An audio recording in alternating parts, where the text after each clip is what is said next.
broadcast over local access channel 8 and through the town website at www.eastham-ma.gov. I'm going to proceed with the agenda. Item number 2 is public comment. And this is for anything that does not pertain to the items on the agenda. Does anybody from the public have any comments? Anybody on the committee, finance committee, have any comments? We don't need the microphones because we're using the owl, so.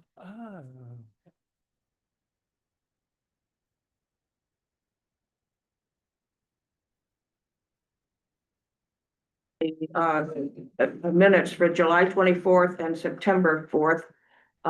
Mira has been on vacation and so she did not receive the comments. So I'm going to move that we do those minutes at our next agenda.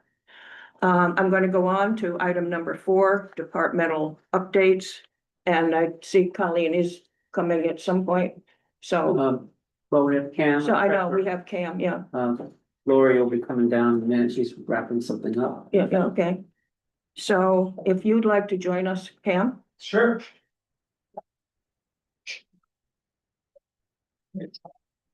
I'm not, yeah, I know you're relatively new to this, Yes, committee, so do you want to introduce ourselves? should I? Or you're okay? If we have our name plate. Yeah. But- Sure, a quick introduction would be good, actually. Okay, I'll just go around the table and I'll start with Steve. Roy. Ron the new. Paul, be right. Patty Anderson. Kate Paradise. Mary Shaw. Fred Weedy. Peter Wade. And I'll just introduce Cameron's, he's our treasurer. He was our assistant treasurer for a year and a half. Yeah, about a year and a half. And he had some experience in Wallfleet prior to that. So he's, doing Paul, I think. Yes. Started appointed our treasurer. Very new. Welcome. Thank Rachel Nicholson, our assistant finance director, has been working with him. As far as onboarding and some getting up to speed on some things. But he's gonna go through, tell you everything he's learned in the last couple months as how his office operates, and sure he'll take any questions you have as well. Yeah, I'm happy. I'm gonna go kind of quickly. I do have a PowerPoint presentation, but. Just a word. Just go through it. Yeah. Okay. The Devin is up there. Let's just share it. There you go. There it is. Great. Okay, as Rich mentioned, my first government job was at Barnstable Superior Court. I worked in the criminal department and then I ran all their finances. I was the head account clerk there for about 4 years. And then my first town job was with Wellfleet as their town treasurer for about a year and a half. And I applied to be the assistant treasurer collector here. So they wanted to get that collector experience. And then Mayor Golding left about a year and a half after that. So I took the position and just got started. I did get my master's. You can go to the staff updates. Just kind of giving you an update because we had some movement, obviously. My background, I mentioned, I do have my master's in public administration. I got from Suffolk in 23, and I had my procurement certification, which I got in 24, and I just got certified as a treasurer, technically assistant treasurer, because I don't have 3 years experience as a treasurer yet, but it's the same test, so they'll just change my certification once I hit that milestone. I've been here for, about 2 years, over 2 years now. And we posted my position, obviously. Stacy Wadey was the person who ended up getting it. She was an internal candidate from our planning department. She's great. She has an accounting background. She loves working with numbers. That's really what she missed. That's why she applied for the position. So she just started about a month ago. And then Brian, who you may or may not know, is our payroll and benefits person, the third person in our office, and he's on vacation now, but he's still doing great in that position. He's been here for about 5 years this time. And Brian's also trained to handle any departmental money that comes in and tax payments. So, excuse me, Ken, before you proceed on to the rest of it, do you want people to ask questions while you go, or do you want people to wait until the end? You can feel free to just ask a question, chime in whenever you want. But if it's a more detailed question, I'm happy to follow up with you individually. And share kind of more detailed about the process that we'll be going over right now. The first slide is just kind of an overview of all the money that we take in. That's obviously one of our main jobs. We take tax payments. Electronic and in person and through the mail, and then we get aid payments, grants, grant reimbursements, and then pass-through payments, like the money we take out of people's paychecks and give to other vendors, like retirement accounts and insurance. And yeah, move on to the main part. I'll be talking about the tax collection process, kind of separately, the real estate, then personal property, and then motor vehicle and boat. And then after that, I'll briefly explain our reconciliation processes for cash receivables and the withholdings reconciliations. So if you want to go to the next slide, actually you can skip to right to real estate tax collection. One more, yeah. So real estate taxes, this is just a basic overview, as I said, of the tax process, kind of beginning from end in our office. So we send them on a semi-annual basis. The assessors have to officially commit the taxes over to us. That gets it going in our office, and then we create the tax bill file in our financial software Munis.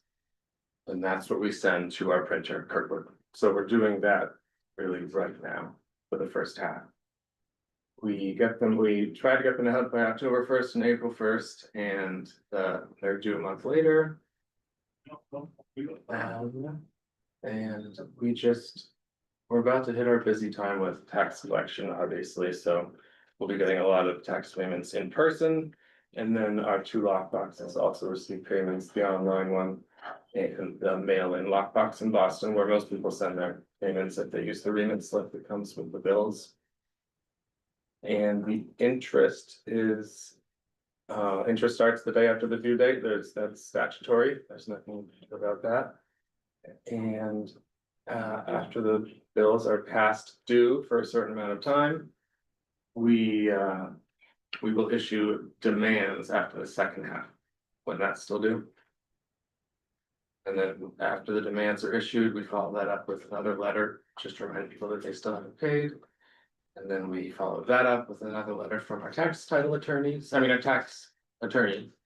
Yeah, tax title attorneys, Coppola and Coppola.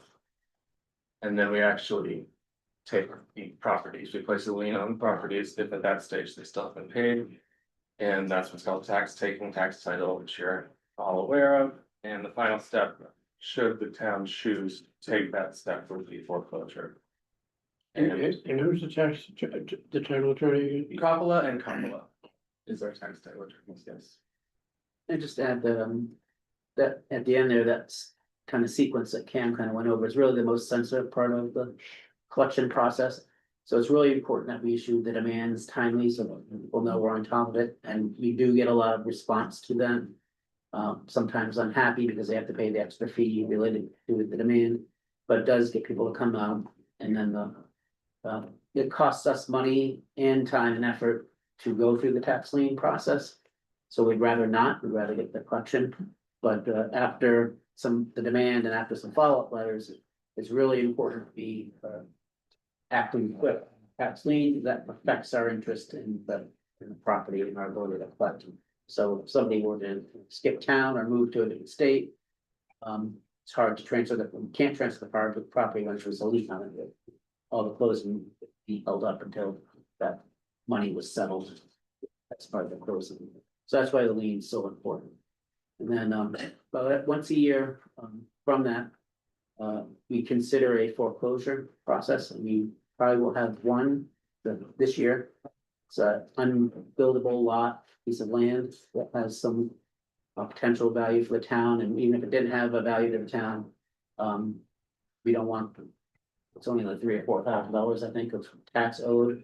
But you don't want the value of the tax owed to get too much beyond the value of the parcel, right?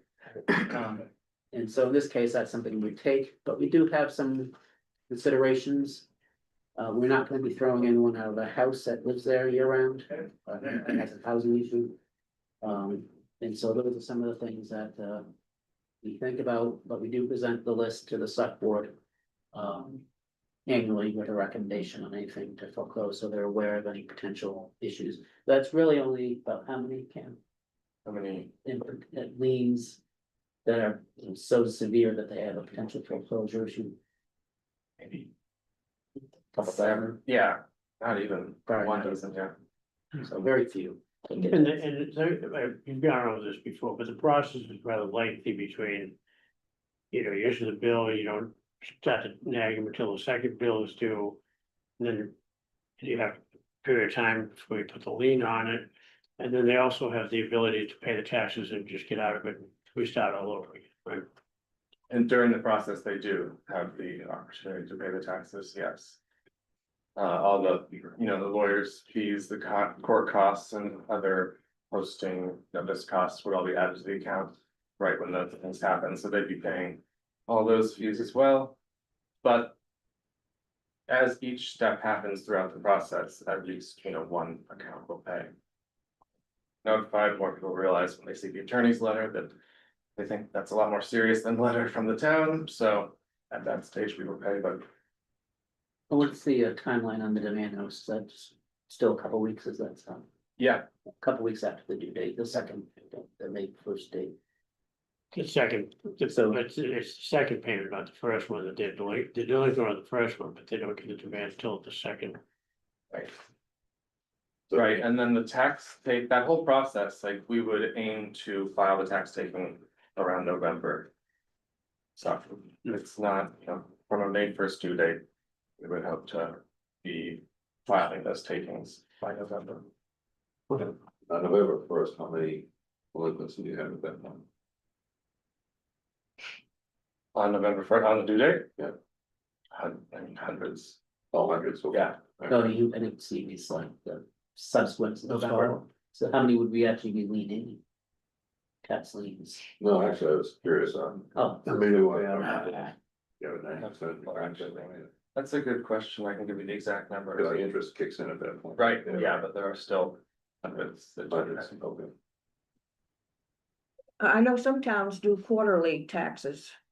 Has that ever been discussed here, or did we ever do it here and not doing it because it's perhaps cheaper to do it semi-annually, or I'm not what are sure the if thoughts it's- on that? I'm not sure if it's brought up. I've never worked in a quarterly tax community. I know that if it is quarterly, the first two halves are preliminary based on the prior year. Mm, And then the second two quarters are actual. mm, No, I do consider it.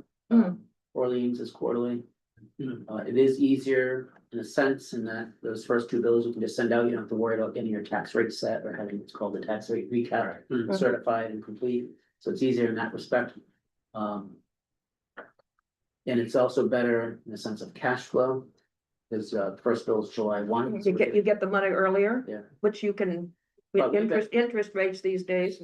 Historically, we've been, since I've been here anyway, very good about getting the tax bills out early. Also, there's a benefit to it. A lot of people appreciate it. They, they might have been working over the summer, so Mhm. that's when they have the money, Mhm. snowbirds, and they're going away, so it's just nice to get it out of the way.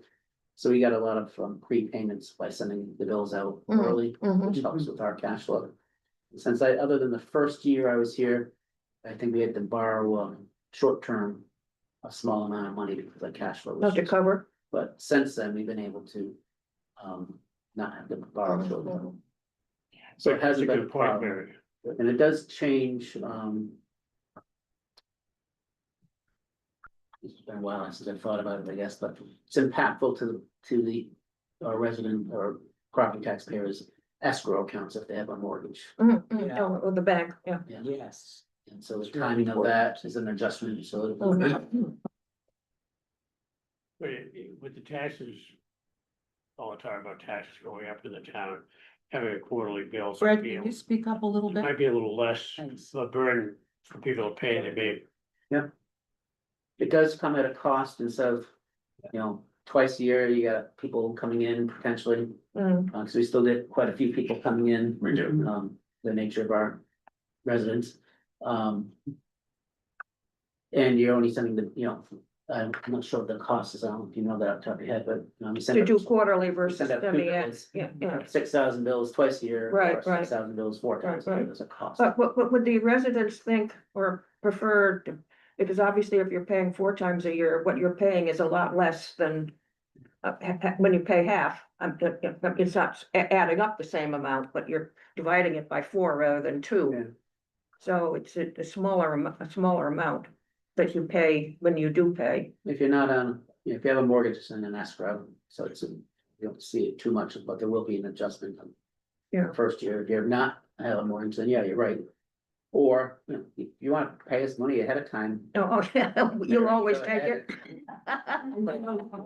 Speaking on the flip side of it, I came from 20 years in a community where it was 4 times a year. Yeah. And it's 4 times a year that you have to worry and make sure that it's there, make sure it's timely.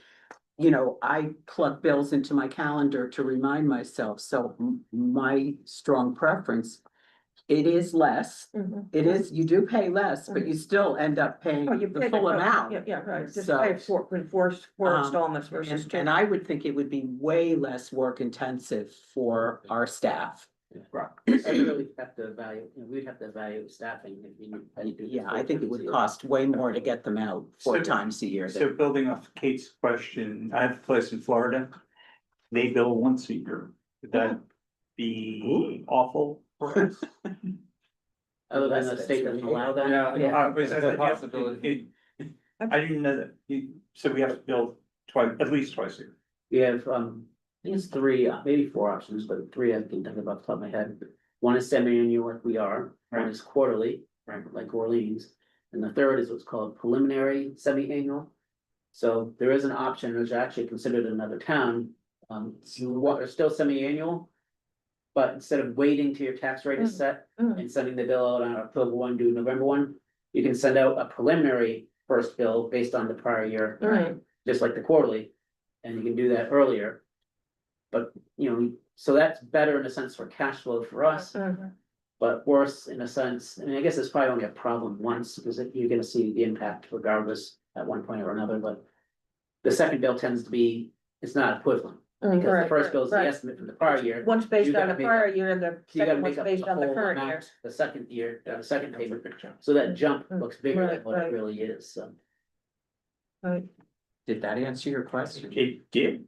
I have another, No, excuse me. that's fine. Second best answer is always no. Okay, I have another question. The 14%, is that a state? yes, yeah, so it's set by the state. Interest rates are a problem right now, actually, we won't get into it, but the tax title interest rate was changed. And they didn't change the regular interest rate, so it's almost beneficial for people to go into tax title. I guess the other thing we should mention, Ken, is, before we go to personal property, is, we're pretty adamant about putting things, we lien everything that's outstanding. Once it gets to the lien and our interest in the collection is perfected. Then Ken, as the treasurer, does have the discretion to enter into payment agreements with people. As long as it's gonna be beneficial, right? So we can't have a 5-year payment agreement, because the next year's taxes it's just gonna get worse, but anything that, can deliver payment within 9 to 12 months. So you don't get further behind every year is something that we can do, for something that's been leaked. What's the percentage of people that are actually paying? These are out of their checking accounts as opposed to people who have escrow Okay. accounts, with it attached to their mortgage.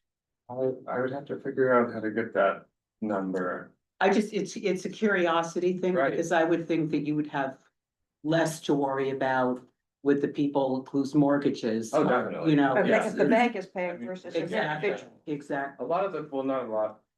A handful of mortgage companies send us a file along with Yeah, wired money. yeah, So Core Logic is the biggest one, which includes KidCard 5, but many other banks, so they'll wire us $5+ million.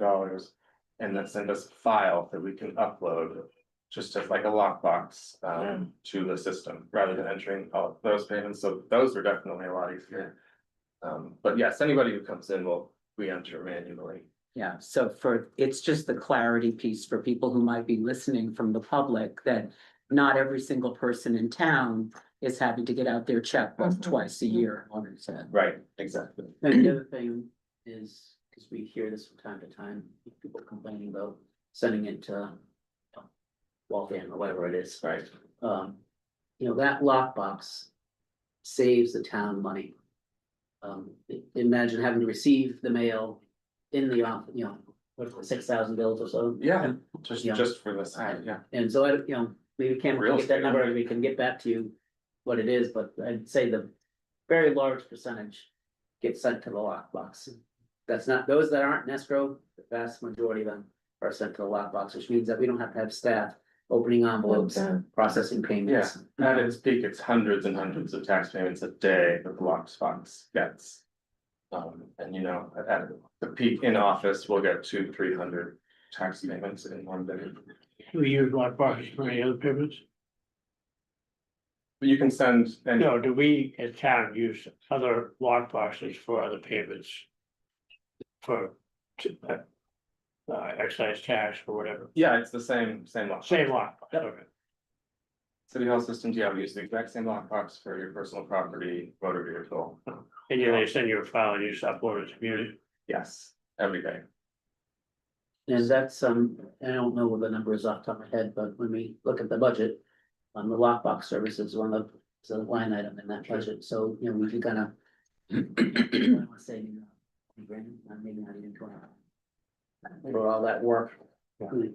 Versus having to do it And internally. does that bank have some of our other accounts? You The mentioned- lockboxes, actually, both lockboxes, the only bank account we have is that bank is the only. That bank, it's just lockboxes. Yes, and they are normally in a not interest bearing account, and then we open up a smart account. And then they sweep the money out every single day, That's one. so that earns interest. I have a question on the tax bill.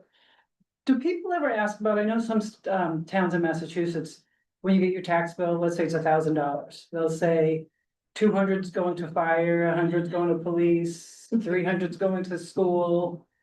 Is that a good, do people ever ask about that? And is that helpful? Is that a good thing or a bad thing?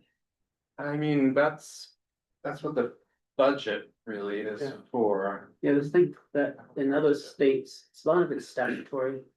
And it's been a while, so I think I'm still writing this, is the format of a tax bill is promulgated by the state. We don't have an ability to change that. Our bills have to get approved to be a certain look and format. And the state doesn't provide for that breakdown. Well, it's weird because I used to live in Mansfield. And I thought I could swear they used to break it out. We could do an insert. So I went to my 2013, that's my last Mansfield tax. And it had the bill and then it said your tax dollars and it has police, fire, trash, Oh. DPW, education and all other. And can I just tell you, education was 65% of our taxes, so we are really lucky. Well, we can look into getting them on the bills. I mean, I don't know if it's a I've good, never seen that before, yes. I've never seen that Look into it. before. I think it would pose more question, yeah, that's why. and criticism than why is fire getting more than Right. police when the police are the one?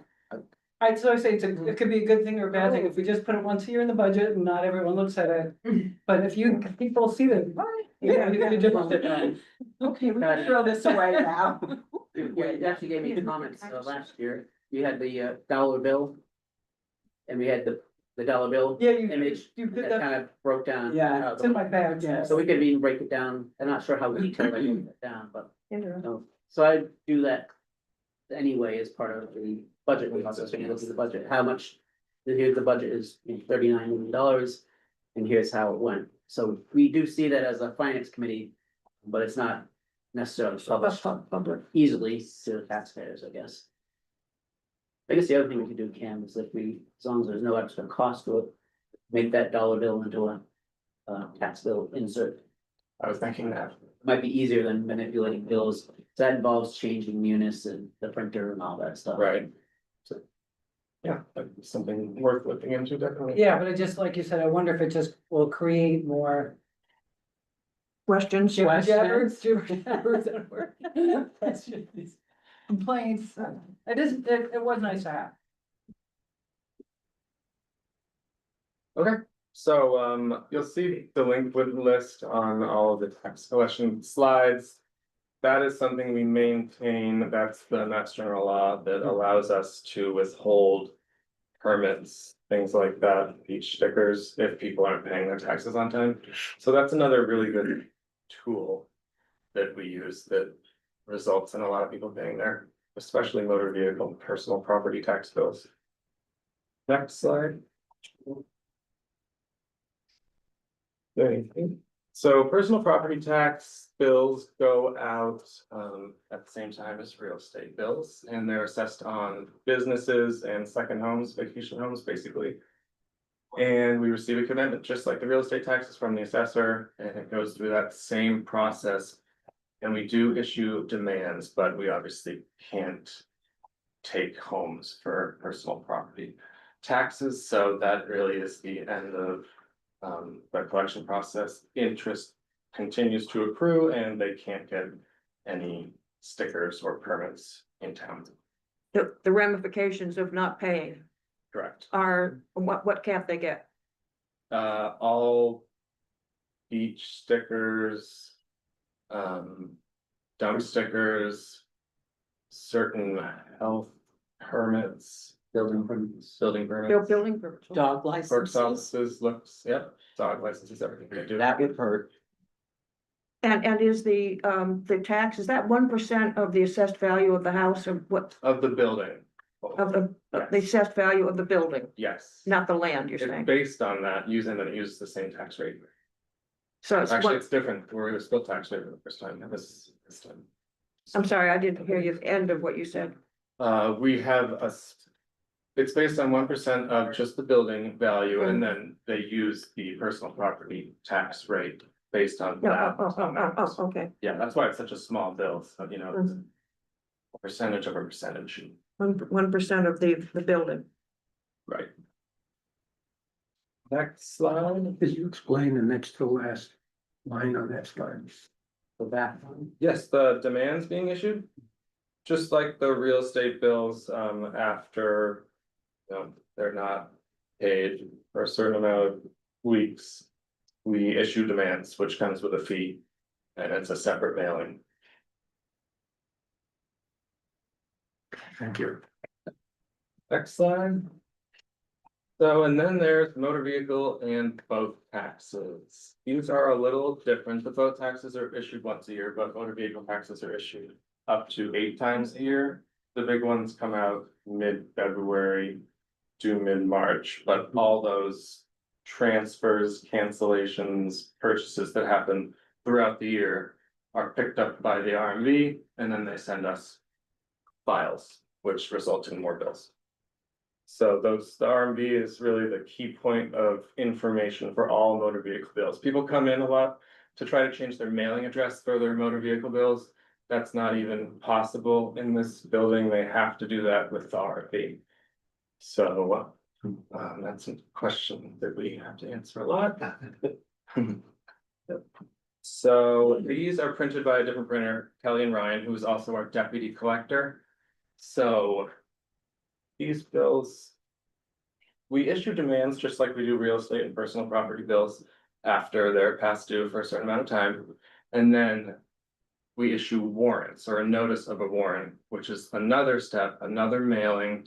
And that's the stage where they're actually transferred over to our deputy collector. And the deputy collector is the only one who can collect those motor vehicle bills. So any previous year bill would be with the deputy collector. Even some current year bills, if they're that overdue. Then if the deputy collector, that's a point that the deputy, is the deputy that flags it at the registry. Yes, yep, that's the next step. After warrants, they will flag at the RMV for a non-renewal, and you won't be able to get your license without paying the deputy collector. And once you pay them, it takes 3 weeks for us to get the money. And we can't do anything about the RMV flag, so it ends up being more of a problem. One question, you said the biggest question it sounds like the biggest question you get is whether or not people can do certain pieces of business here when actually it has to be done at the registry.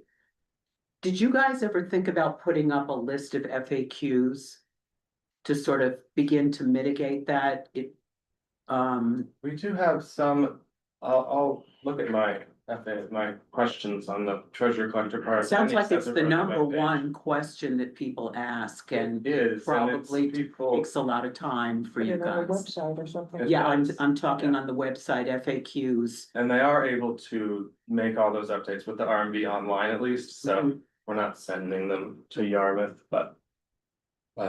It's really twofold, you have to do some things with the RMV and then some things when it comes down to payment, you can't pay us or the RMV, you have to go pay our deputy collector.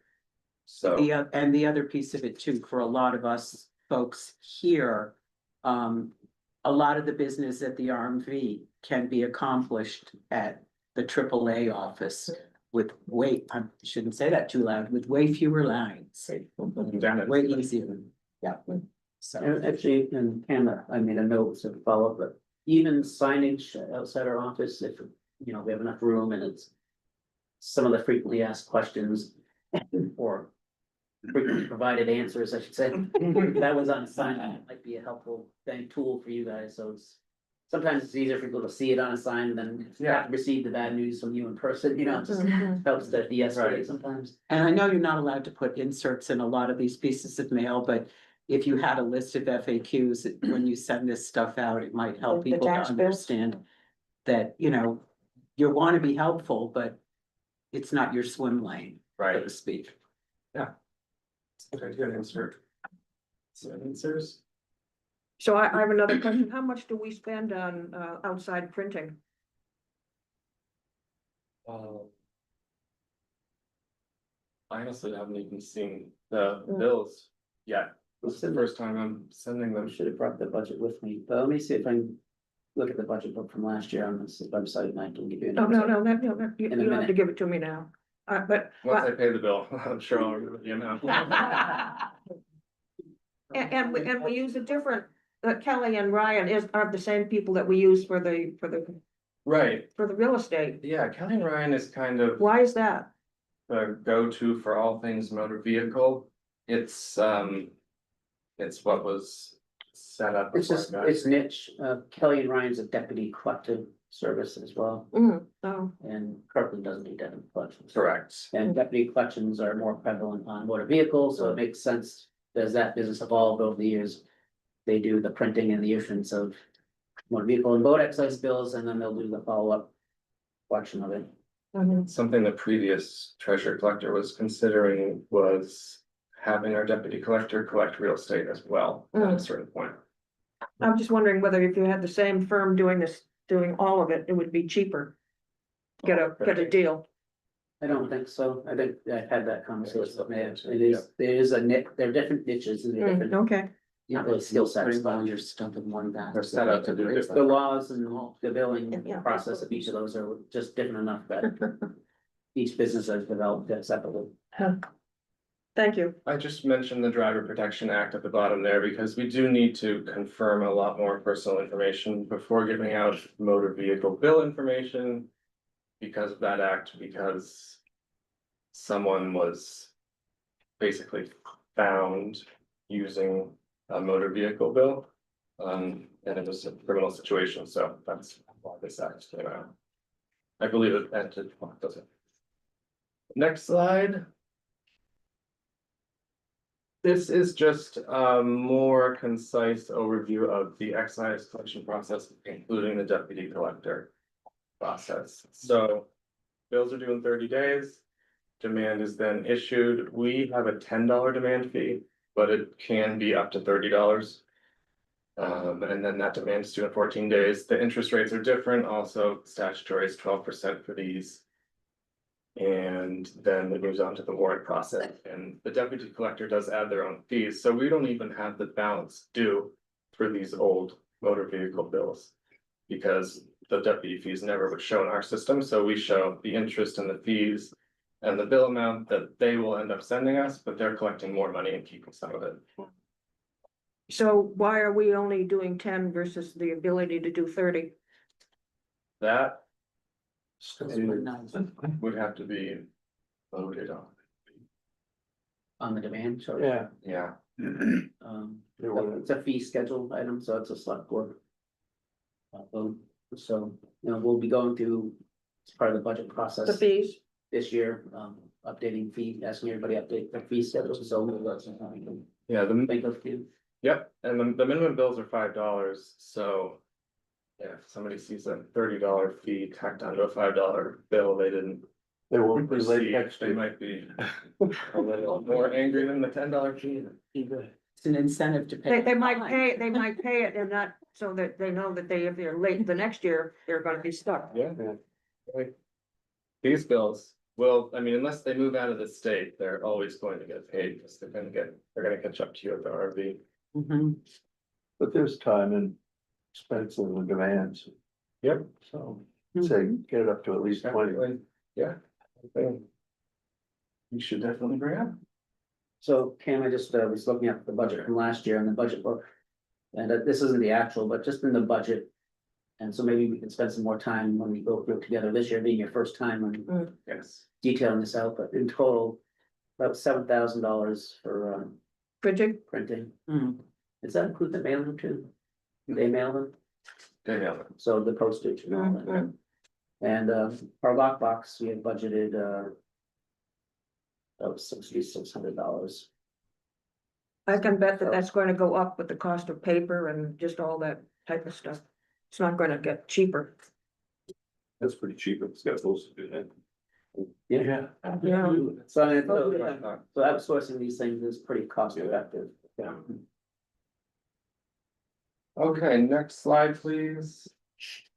And next, again, now these are the reconciliation processes. These are long, complicated processes, so, but I only have one slide on each, and I'm just gonna provide an overview.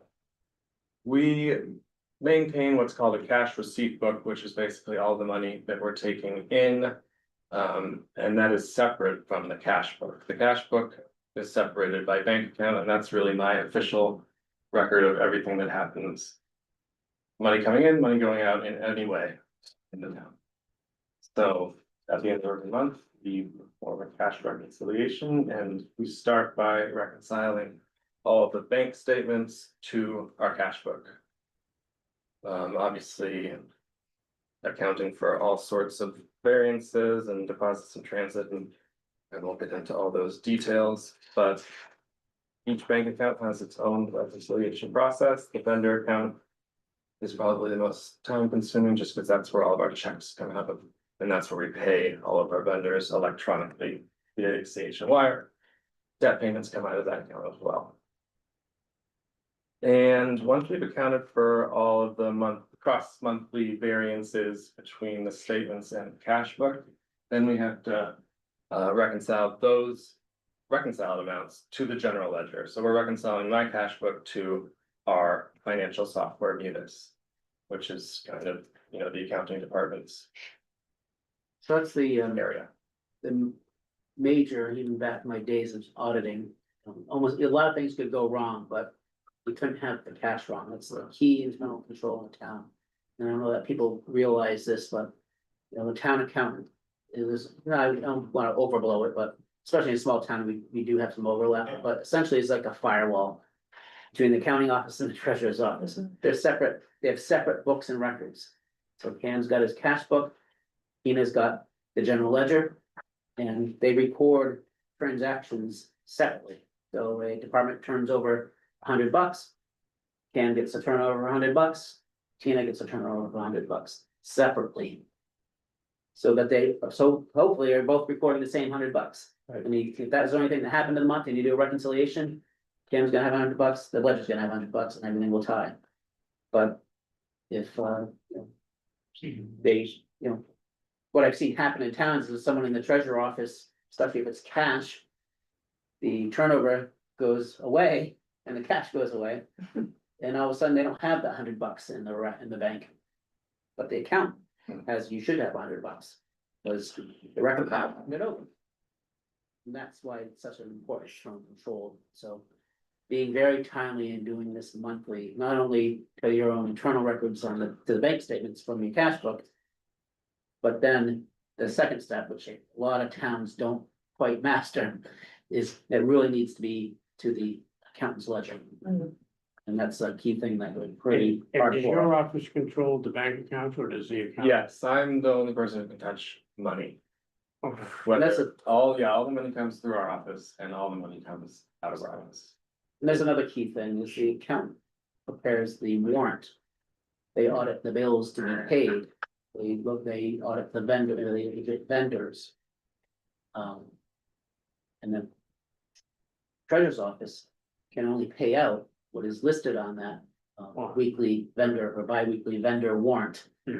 So again, that independent reconciliation, the accountant has, here's what should have been paid out versus what the treasurer's office actually paid out. And if there's a variance, that's a reconciliation problem. That's why reconciliations are so important. So periodically, at my level, I'll go look at these reconciliations. What are the reconciling items or the outstanding items? Because at this point in life, for me, it's due to, this is a problem or not, you know, it's like something that happened in the ordinary course of business or something that shouldn't have happened. And does having 60 bank accounts seems like a lot to be a small town. Does that help you or? It does help, and I said 60, but that, I mean, it's accurate, but it includes all of security deposit accounts, which are really pooled into one. And then all the trust funds we have, like the library trust funds, I counted those separately as well. So some of them just static and don't have a lot of Yes, transactions. over half of these are just interest every month. Yeah, but a lot of the accounts need to be separate because we take money electronically a lot of different ways from a lot of different payment processors, so. All those need their own separate bank account, and then we're mandated to have certain ones, payroll, vendor, depository. And I know you'll get into this when you talk about the investment policy, but I assume you're sweeping those accounts into a managed cash investment. Some of them. Yeah, some of them we are starting to put. We've put both of our stabilization funds into an investment management account with Rockland Trust this year. That's really the first. Yeah, so. So we'll brief us tonight and then we'll work on it, and I gotta work with Camp. It ended up taking a lot more thought than I thought it was gonna, take. But developing an investment policy, it wasn't just an investment policy. I mean, I could whip up an investment policy easy. But I really wanted to have something that was instructional and informative to the treasurer's office. So. How much cash should you keep on hand in operating accounts? And if you have, say, it's 6 months. Okay, so if I got 6 months cash in operating accounts, but anything above that, I should be investing in some form or function, some manner. Well, there's lots of different types of investments, right? You're not, just because you got, 8 months of cash doesn't mean you take the extra 2 months and put it in the stock market. But, so you've got, cash deposits, short-term deposits, mid-term deposits, and long-term yeah. deposits. So it's identifying all those things and what ought to be the instruction to our treasurer's office as to what to do and where to put it. So if it's not, so traditionally, if it's not a 5-year time horizon, we're not even talking about equities. If it's a 3 to 6 or 3 to 12 month time horizon, maybe we can do a short-term treasury type instrument. So laying all that out got to be a little bit more complicated and time consuming than I could do at the moment, so Cash management's fun. Is there an investment committee or is it something? that's what I'm gonna talk about. Okay. I would jump with the gun. Right, How so often do they reconcile the assessors and the treasurer, talking about report and rec? Monthly? Account. Account. Yeah. Monthly, yes. Next slide, please. So we also reconcile the receivables, the taxes, basically. which is another way to establish an audit trail for our auditors. This is really a task of the collector. Sometimes have separate treasurers and collectors. But it's a triangular reconciliation, so it's really the treasurer to the collector to the accountant, but we're both the treasurer and the collector. So it's my treasurer's cash book to my collector's control book to the general ledger of the accounting system. And it's a similar process. We're working off the total amount of taxes too, basically on a declining balance. And this is why it's so important to keep all of those tax payments that we're receiving into our system within 24 hours. That's our goal.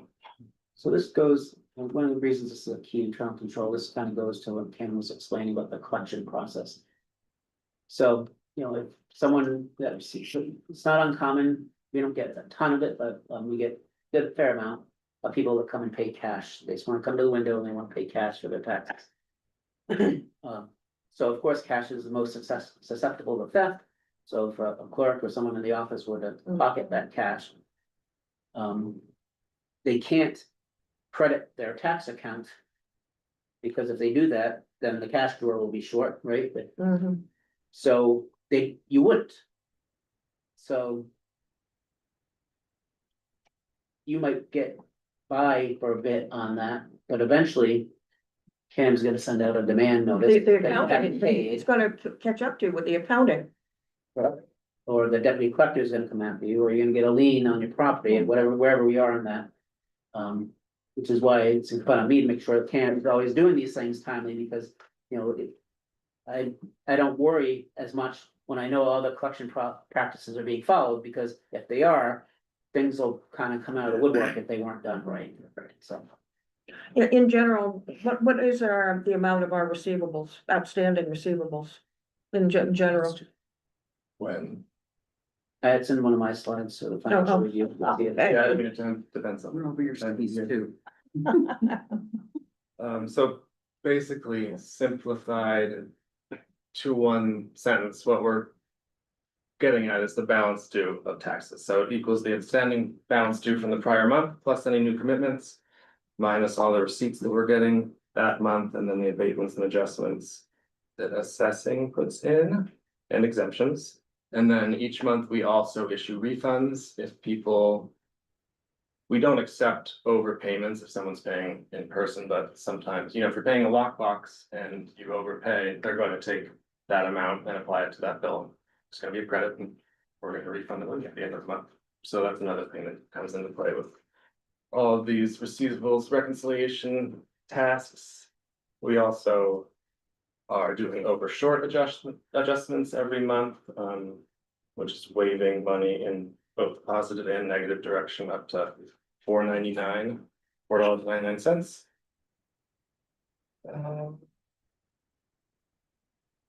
Yeah, that's just another monthly reconciliation process that is quite time consuming. Next slide, please. This is the last reconciliation. It's withholding. So everybody's withholdings from their paychecks. We have to reconcile, make sure we're taking the right amount of money, giving it all to the right companies, and it's being credited to the right accounts. The percentages are all being calculated correctly. Police education plans have a different percentage breakdown than any other plan for any other department. And then things like school employees, a lot of them are on 21Ks, so they really have to pay a lot more of their withholdings per paycheck because they're not getting paid and we're not receiving any money out of their paycheck for the outside of the year. So all these things really, we are just taking into account in a big spreadsheet and workbook, lots of different workbooks that talk to each other. And we identify all those variances monthly, and then Brian works to make some of those corrections in the payroll system.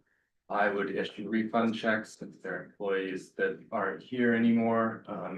And we'd literally have to mail them their money back. Some corrections can be made through the payroll system, like just in subsequent paychecks. I just wanna know, this sounds kind of like high level, but these three things. Just so important, I just gotta keep emphasizing, especially for your benefit, yeah, but these reconciliations are the cornerstone of our internal control. The reason these exist is that the most likely areas that you're gonna have problems are gonna be uncovered by doing these three reconciliations. One small example, I had this, it's probably been 25 years ago now as an auditor, in a local town. That, it sounds like a small thing and no one ever really thinks of it, even as an auditor, it's like, it's such small money, why would you pay attention to it? But small money in the scheme of a big town, Adds up. but it adds up. And this person had been taking, self-paying retirees that self-paid their health insurance. Would bring cash to the treasurer's office. Now, I'll just make up the numbers, I don't remember what they were, but let's say they owe $750 a month for the health insurance bill, because they get retiree, they're entitled to be on health insurance, but they're supposed to pay their half of it. So they bring in cash for $750 and a clerk would pocket the money and just, because it wasn't part of a tax bill process, it was, nobody really tracked it. So, went on for years. There's hundreds of thousands of dollars a month of cash that this person would pocket that never popped out, but never got found. Our process here, this reconciliation for withholdings reconciles it against our actual health insurance bill. So if we're paying out for a plan and we're not, as part of that Getting the money reconciliation, seeing the money coming in, that's gonna pop out. Not to say it won't happen here, but it will be caught eventually because we'll have these variances in our reconciliation that have to be followed up.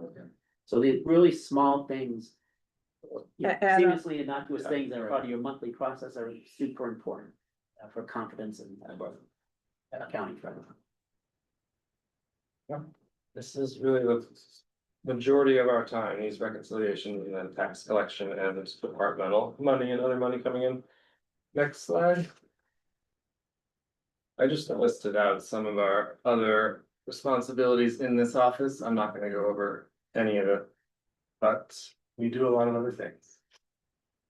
And then I don't know if anybody here has used the community comparison tool in the Division of Local Services, DOR website. I just think it's interesting, so I put some of the slides up here. You're welcome to look at them yourselves. It's all the Cape Towns with the information from last fiscal year. Well, you didn't know I do this, but it's part of the year-end financial review. Oh. I have all the stats. So, okay. I just think it's interesting. So, yeah, it's that. I don't know why the. Population. Yeah, highlight. And then- I just did it, I just- Didn't on my. Yeah, no, I- 52,082. Oh, 82, I couldn't read it on my. 580, right? 52,082. Population. Yeah, I know the population, but the And you income, can see the year. 52,082, that's 52,082. twenty 22. Yeah, thank you. Anyway, yeah, Good benchmark. you can skip that, just go through these slides and that's the end of the presentation. That's the end? Thank you. That is the end.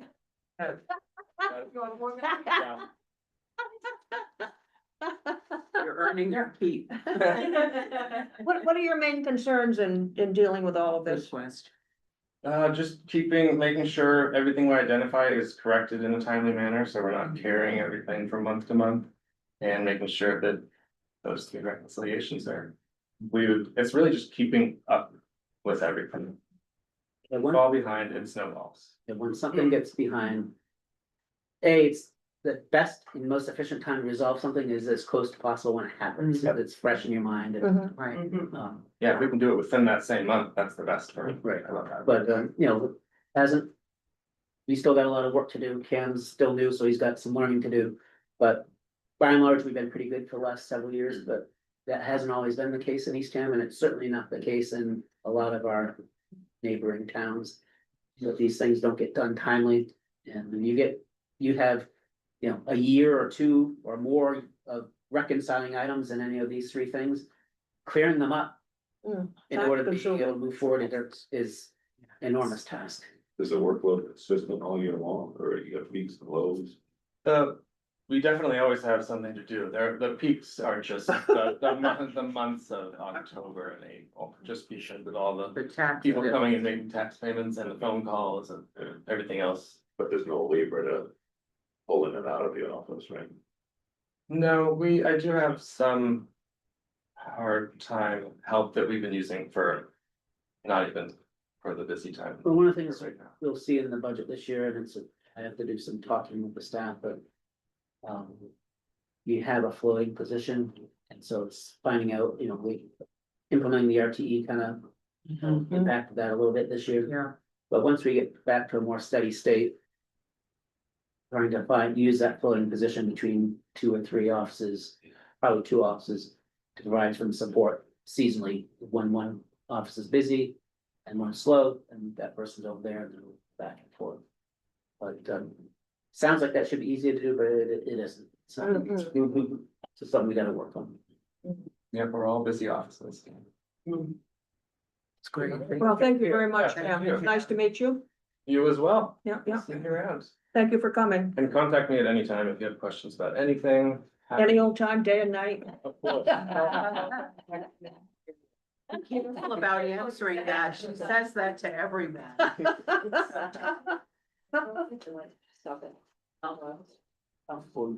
What's it, 100 degrees in here? It's 100 degrees in here. Right. The sauna. It is a sauna. Starts behind you. Is that controllable? or- Oh, it's 77 degrees in here. Will you see, can you see it? I mean, I can't see it. Oh, I gotta.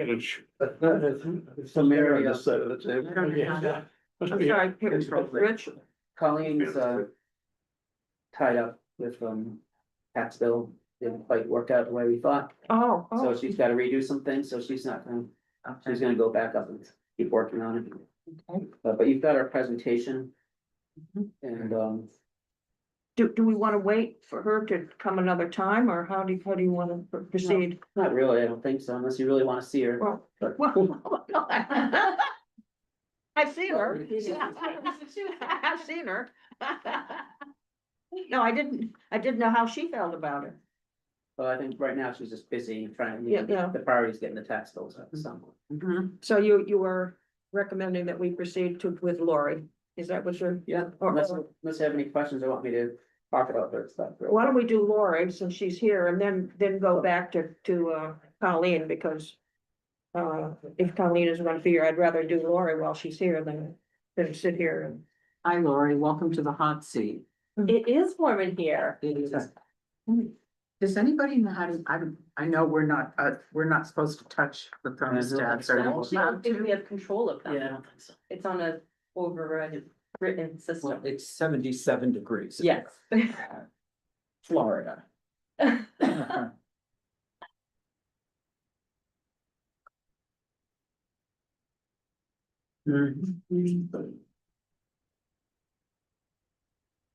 See, that's what I'm looking at the thing. Yeah, he's trying to. Okay. Just open the Or door. open the door and. Yeah, let some Yeah, air help. through. Maybe that'll help. It's the Help us humidity. us. Yeah, just open the. Yeah, open the fridge. We have a lot of. We're open the fridge and a freezer. Turn on a fan. There was a lock at one point. I don't know where it went.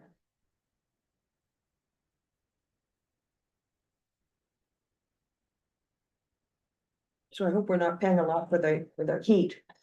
I know. They They turned off the air conditioning. I'm sorry? Yeah. I've been trying to get the HVAC in this. I know, but they can't get the AC. Yeah, it's All right, turn the torturous. heat on. He's torturing us so we can get it out of the, our reserve. So for those of you that don't know me, I'm Lori Barr. Yeah. I'm the town's HR director. I have been with the town I'm in my 5th year, believe it or not. Time flies when you're having fun.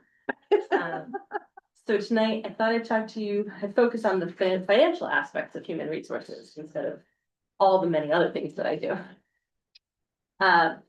So I partner with the finance department. I fall under the umbrella of the finance department, which kind of makes sense when you think of it because HR works with the finance department to manage the financial health through the workforce part of it and the organizational goals.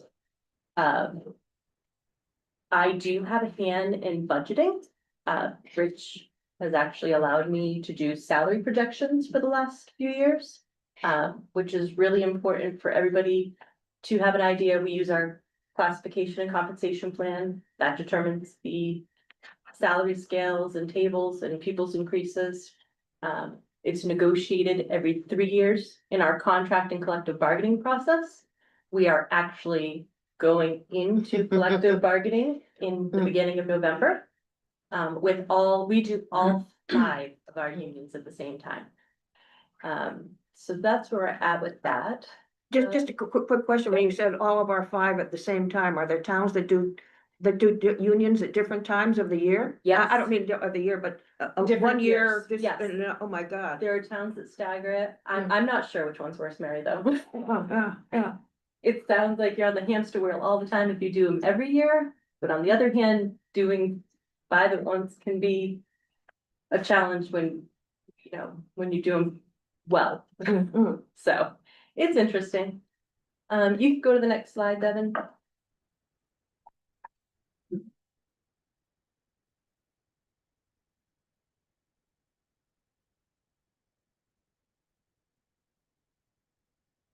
It doesn't quite line up if I have it.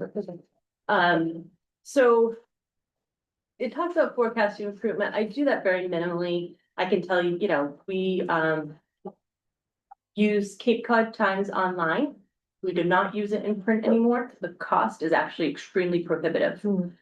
It cost me about $400 a month to have 4 job slots on the online portal, which also pushes out to ZipRecruiter and other job boards for me. But a print ad these days is $400 alone for one. For So- one, For one ad. would how cost me- many times is the ad? Is the ad in more than once? Once. One shot. It's in one time for $400. Yeah, once, and Well, it's they're small. increasing their rates by $5 this month, so. Yeah, I stay away from it. I do the online, which the majority of people, if they're looking for a position, are looking online. We also, advertise at other places like Indeed. Mass Municipal Association has a job board, and then some of the higher level financial positions or assessing and things like that, we go through the professional organizations. Like CCYP and We use Yeah. CCYP a lot for, especially with many of our entry level positions, but like, we were just looking for an assistant town accountant. So Rich sent it to the accounting associations for me, Cape and Islands and things like that. So directly targeted to people that are in the field that have some experience too, in hopes that we can get them to come here. Do you go to schools or universities or? So Handshake is the online portal for all the colleges, What's it or called? majority of the colleges. Handshake. Oh, Handshake. Oh, I never heard of it. And so most of the Massachusetts colleges are on there. Cape Cod Community College is on there, so I advertise on their job board also. and CCYP is Cape Cod Young Professionals. Professionals. Yeah. So, And actually, we do have a group of us that do go to career fairs. The police department has developed a little recruitment team.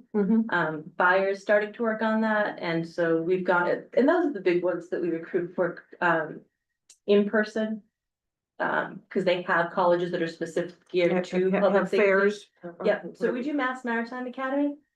And we also do Anna Maria College. Anna Maria College actually has a program for fire science that you can get your paramedic while you're in school, which is a huge field for us that's- Advantage, yeah. we need.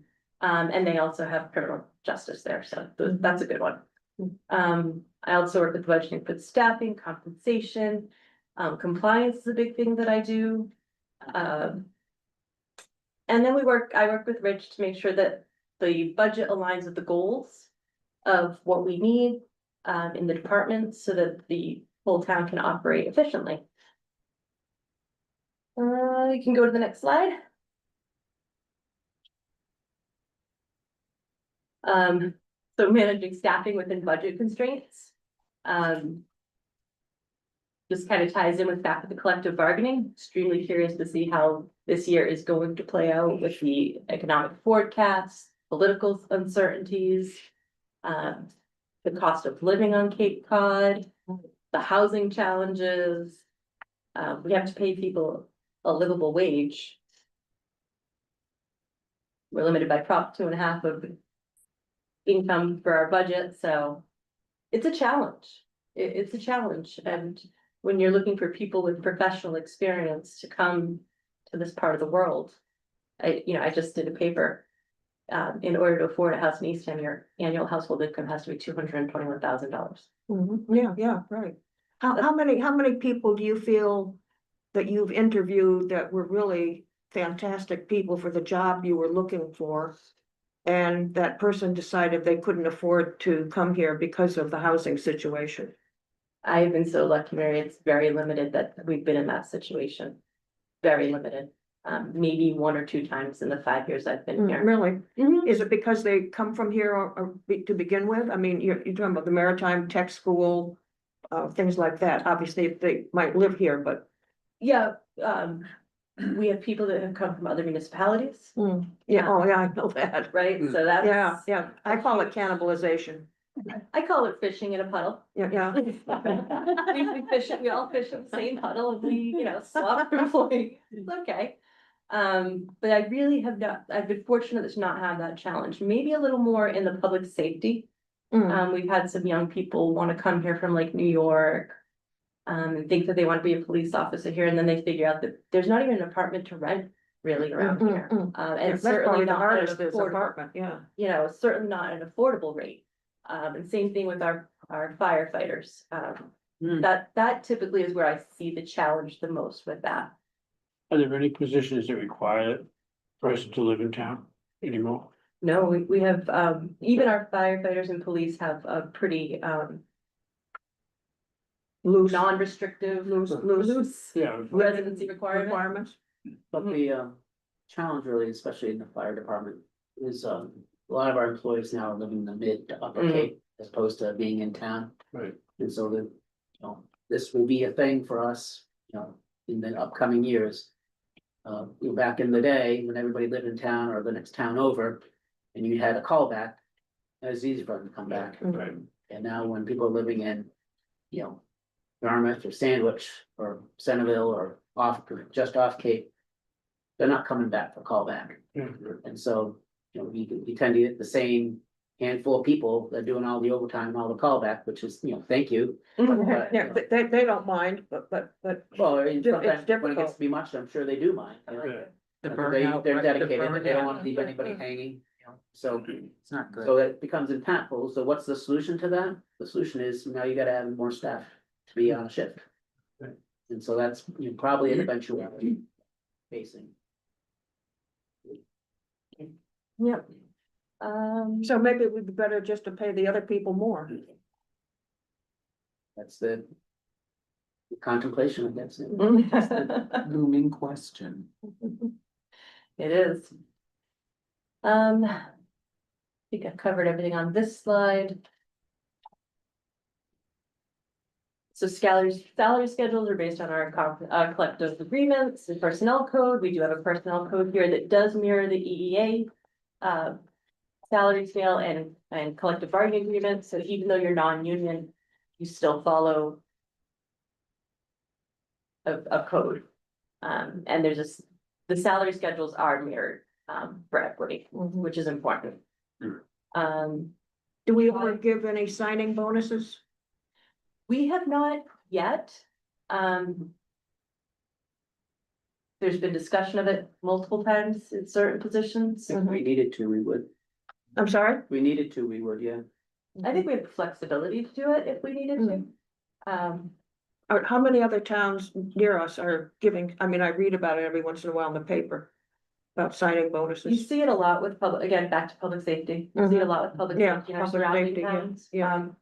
We've been really fortunate with our public safety though. I mean, we approved those 4 new positions at police. The last person is in the academy and will be on the road come.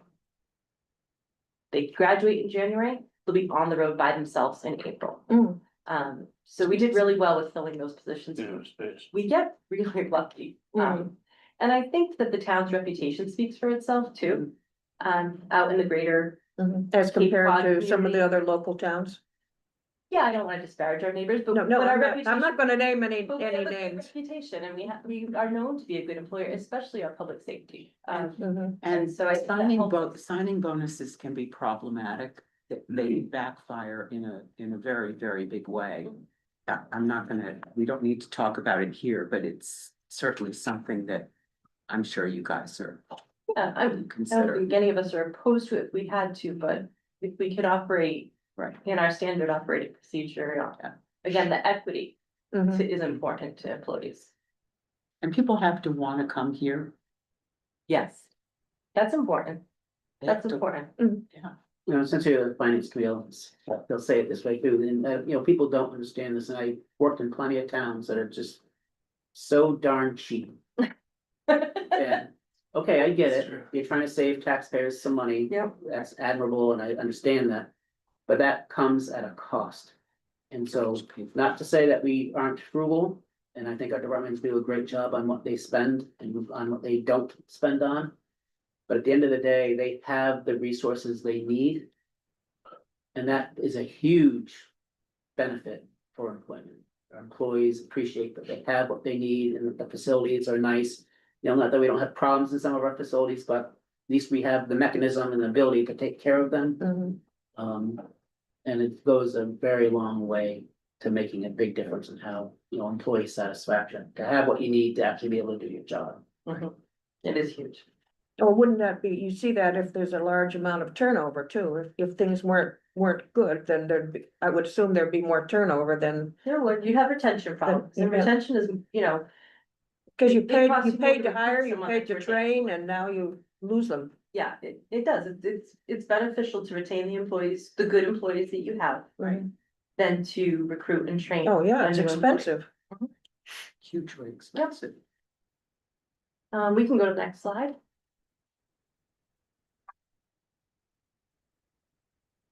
And then, of course, our labor agreements have financial implications. There's balancing fairness and finances.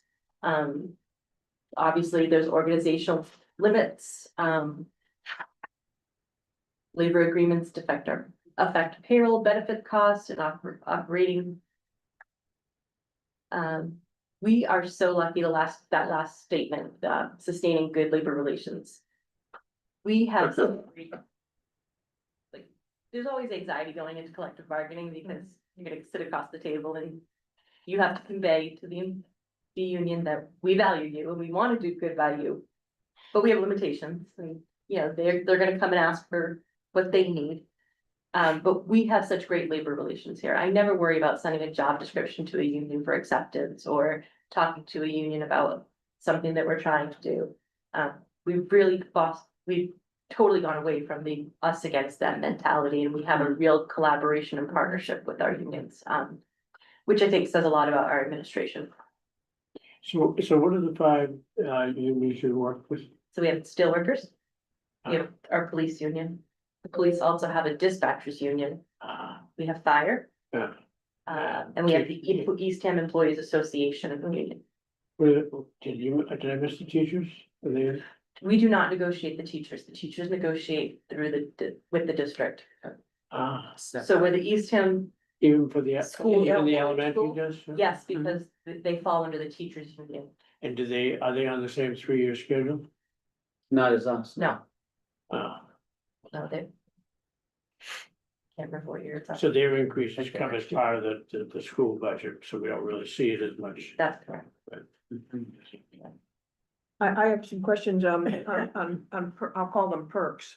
I know that, in the past, I had some discussions with you about including the preschool cost, and now we have the childcare Mhm. that we are providing to obviously the residents here, but also, it's my understanding, to the employees, even if they don't live here. That's correct. Are there other perks that we have looked at to provide, or other perks that other towns have that we aren't having, that we aren't providing, that would be useful, or? I think a lot of people actually have followed in our footsteps. I think we've been at the forefront of making sure that we have good benefits to offer our employees.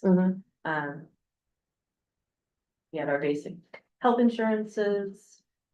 We have the EAP, which is employee assistance program, Yeah. that they can get some support through that.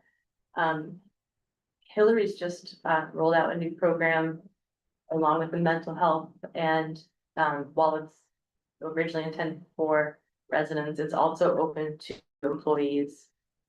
We have a lot of flexibility here also.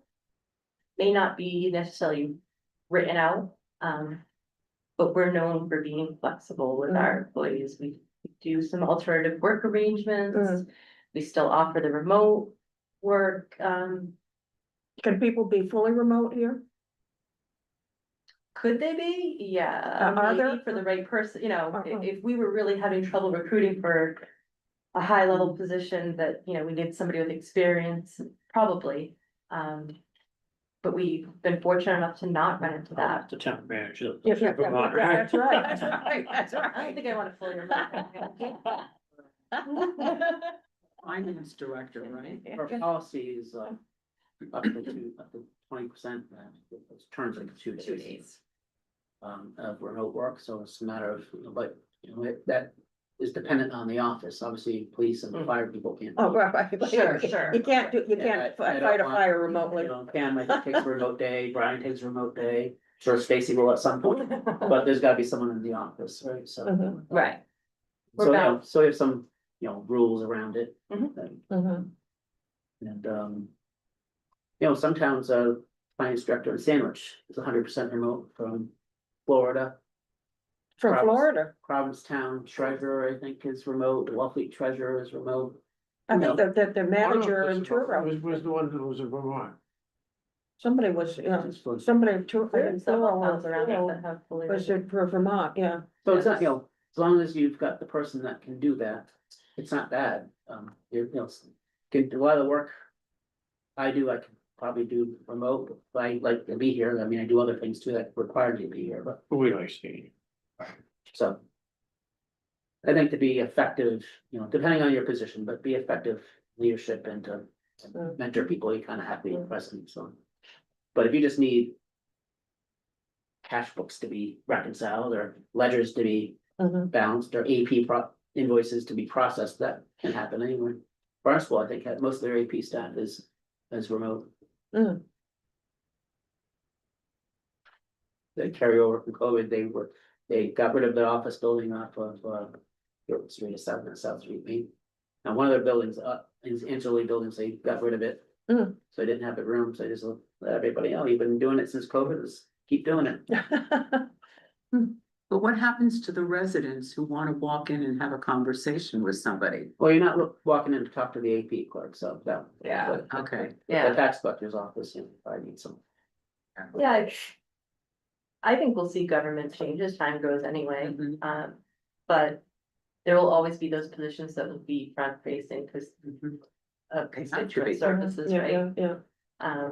But there's also the piece that doesn't have to be, so. Mary, can I ask a couple questions? Sure. Rich, this is gonna sort of cut into your thing, but with the headquarters here. Is it? There are a whole lot of open positions. Is that higher than normal? And the follow-up question to that is the current staffing overall adequate? Good questions. I would not say that our current recruitment or open positions are higher than normal. I think that we actually retain a lot of our employees. And we do a good job of that. There's always turnover. Ours largely is attributed to retirement or completely moving away. They're not like going a town over. It happens occasionally, but that's not our issue. And then, Oh, you wanna well, jump in? yeah, I was gonna say, a lot of the advertising we might see, it's because of a cascading effect. Because we do have good internal candidates, so they have an opportunity to move up. Correct. Right. So it happened for community development, Stacy moved from, we advertised for assistant treasurer, Stacy became assistant treasurer, now we're advertising for community development, admin. Okay. So it's just, you know, that's sometimes why you see multiple ads and. And we went through it with treasurer, so Cam was our assistant, our Right. treasurer left, moved up. That created the vacancy and actually, both positions have been filled internally. Yeah. You're completely internal. Yep. Which is As good. far as sufficiency, I think that's what we're gonna start hearing about in upcoming years, and Yeah. that was a little especially more when job. we see the strategic plan, all the things that strategic planning committee thinks we ought to be accomplishing. Now it's with the select board. You know, they even said it last night that they'd like to, it's a laundry list of issues on open space that they want to be taken care of, so that, you know, they're looking for people. Finance probably could use one more person. You know, police is good for the moment. Fires, you know, the whole issue we just talked about with fire is gonna be rearing its head in the coming years. So, yeah. So it's just a matter of, do you, does the community feel like that those are the services that they want, or are they okay with the level of service we're getting? We will get to everything, you know, the maintenance issues on buildings. We'll get to them, just might not be, you know, in the next 3 or 4 months, you know, might be a while. But at least we have, that was a position we added that's paid huge dividends. Having that facilities maintenance in-house, at least some capacity for it in-house, so you don't have to hire out for everything at a premium. And then also wait for it, and then have to be substandard. So, you know, everybody gets sensitive when you add positions, but it's really what are the benefit you're getting from that position, and is it offsetting a cost that, you know, you see the operating, but everybody always pays attention to the operating budget, but they don't realize capital budget could be a lot higher if not for some of those operating costs. The other thing is with the vacancies, I don't know if people are aware, and I don't know if this is still true.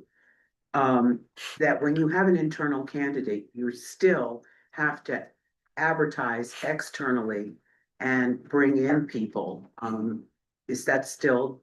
So we have it in the our case? collective bargaining that we can't do internal only Yeah, posting. yeah. Right, okay, so that means it You- has to be posted and, yeah.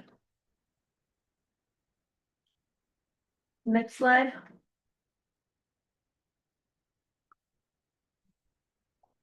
So this slide talks about our rising labor costs, and we've talked on this already, inflation, so. We're back to talking about compensation being competitive in a world where all the costs are rising. So it's a challenge, and I don't anticipate it getting easier, right? Next slide. No, that's it. All right, well, then I thought I had one more. Any other questions for me? What, go ahead. No, you're first. What do you think the rate of increase or because we're in getting ready for the collective bargaining for the next 3 years? What are your thoughts on how that's going, how our wages are going to increase on a regular basis, given the current situation we're dealing with? That's. Are we all speculating right now? Speculation. It's gonna be what it's gonna be. I'm sorry? They don't want to tip their hand. No, I think they're gonna be what I put in the financial projections. That's why I ramped them up. Best guess. And it's not as easy as, you know, just saying you're gonna get a 3% cost of living I adjustment. You know, cause there's steps, so, you know, Mhm. one of the things that we did last time, and which benefited everybody. Is they wanted higher pay in certain areas. And we said, okay, well, we'll give you higher pay, cause you know, we know our comps and we know that's what we ought to be getting, be competitive. But what we want, we wanted to change the step schedule. Mhm. So now, instead of a higher COLA, a higher pay, and a 5% step, that makes it 10%. Now our steps are 2.5 or 3%. Mhm. Which makes that manageable within proposition 2.5, you know, as long as, you know, if you can fund your budget at the higher rate of pay. It's the rate of increase that Yes. causes problems with overrides and things like that, Mhm. so. So if we can normalize the pay to fit within the budget, it's as long as that growth can be managed, as well as doing. Is everything complete with the healthcare providers? I know you guys are in the pool. Mhm. And I was reading that a couple of the healthcare providers were holding out to have very, very significant increases. And the state had to grant permission, and I'm wondering if that was ever solved. We're self-insured. Yeah, Right. so we that have we purchased with. administrators, Mhm. and they have a. Called an ASO, Administrative Services, something contract, ASC, I guess. For Blue Cross and Harvard Pilgrim, Mhm. and we have some fixed premiums, so those are self-insured. But that's their job to negotiate providers, we don't, we just get the benefit, because Blue Cross has lots of fixed premium business. Self, you know, so it's not self-insured, Right, so whatever they negotiate. For their book of business is what we get to benefit from. they were one of the ones that the increase was gonna be. Yep. So I just was curious. Well, Well, you guys don't have to do it, so. no, but we have to set the rates as part of our self-insured group, Lori's on the I board, sit on the steering committee and the board. and, they go through a rate setting process every winter. Mhm. I put in our projection, 12% increase. It's less, that's good. Yeah. We really benefit from being part of that group. It's a good group. I was in when I was working. Any other questions for Lori? No, thank you very much for coming. Thanks for having me Thank back. you, Lori. Thank you for all your work on getting folks to It's help my us out pleasure. here. It's my pleasure. My pleasure. You love what you do, and we can tell. I do love what I do, and I love doing it here. Here in the interest of time, maybe we'll defer on the assessing, I'm sorry? maybe we'll defer on the assessing and then. Yes, I'll put that on for next agenda.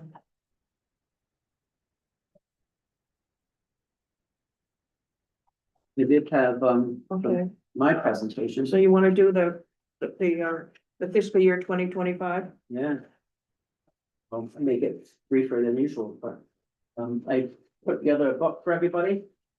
And so this is gonna be sequentially, you keep your books, as we get in the book, we'll keep, adding into it. So, you know, obviously the timeline, the schedule and the budget message is kind of front, but in the back has, the projections for debt that we've done.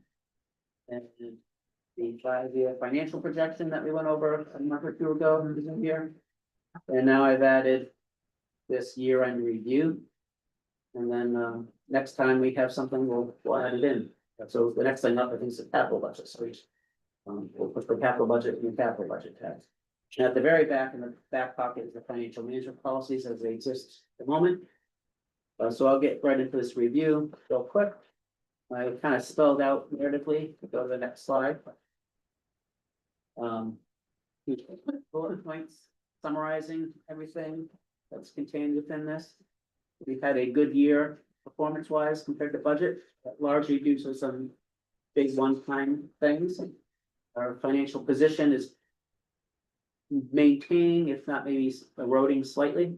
Our reserves, in total went up to 30% from 28. It was 29%. So that includes the wastewater stabilization fund. Without the stabilization, wastewater stabilization went down from 23.4 to 22.9. And why would that happen? Well, our reserves went up, but our budget went up bigger. So as a percentage, the reserves get eroded over time if you don't keep contributing and maintaining them. So kind of held our own there, but it's still better than our target, which is kind of the minimum target that's set by S&P of 16.67. We also have a couple other reserves that really don't help us with S&P, or I think they ought to. We have the IOD fund, which is for people that go out on extended disability. It's usually in public safety. And the reason that's expensive to us is if somebody's going out, we don't have the staffing that we don't have to bring someone back on overtime. So we've been doing this IOD fund. We haven't utilized it yet, but it's to the point now where, going to one of your questions earlier, Fred. This is cash in both of these two accounts, the IOD fund and the compensated absence fund, that we need. It's, you know, it's all in the overall till, it's not separately segregated within our bank accounts. But these are the types of funds that ought to be at least short-term investments, you know, US Treasury type stuff, earning a little bit higher yield than sitting in a bank account, if they're sitting in a bank. I just want everybody to know IOD stands for injured on duty, injured on duty, in case people have questions. And so, we're getting to the point now that's a level that, we'll probably have a policy that anything over, perhaps, I gotta talk to the chief, see what they think. But either 30 or 60 days. If it's under 30 days, then you gotta absorb it within your budget. You should have sufficient budgets to handle that, but if it's a long-term disability, then we can use this IOD fund to help support that cost, because it's not unusual. We've been very good, again, it goes to our chiefs managing the departments, but also the staff. And their honesty and dedication to the community, lots of towns and cities. You'll see a lot of IOD cases that just linger on forever. They can go on for years. And they're not well managed. In our case, if we have long-term disability, we work with our unions and our employees and see if it's, proper that they become, that they go into disability retirement. We try to work towards that. If they can come back, then we'll work with them to make sure that they can come back as soon as they can come back. This IOD helps with that process, right? It Not does. long term, short term. And then compensated absence fund, we haven't used it yet. Because do have flexibility in the budget. We haven't had anybody leave or retire for large amount of balances, or we do kind of limit our liability on vacation that, if no unlimited accruals or anything like that, you're gonna get this huge payout at the end. But we do have liabilities probably about $400,000 townwide, which is never gonna hit all at once. So we don't need a whole 400,000, but having about 50% of that is probably not a bad target. In case we get a couple in 1 year, we have the ability.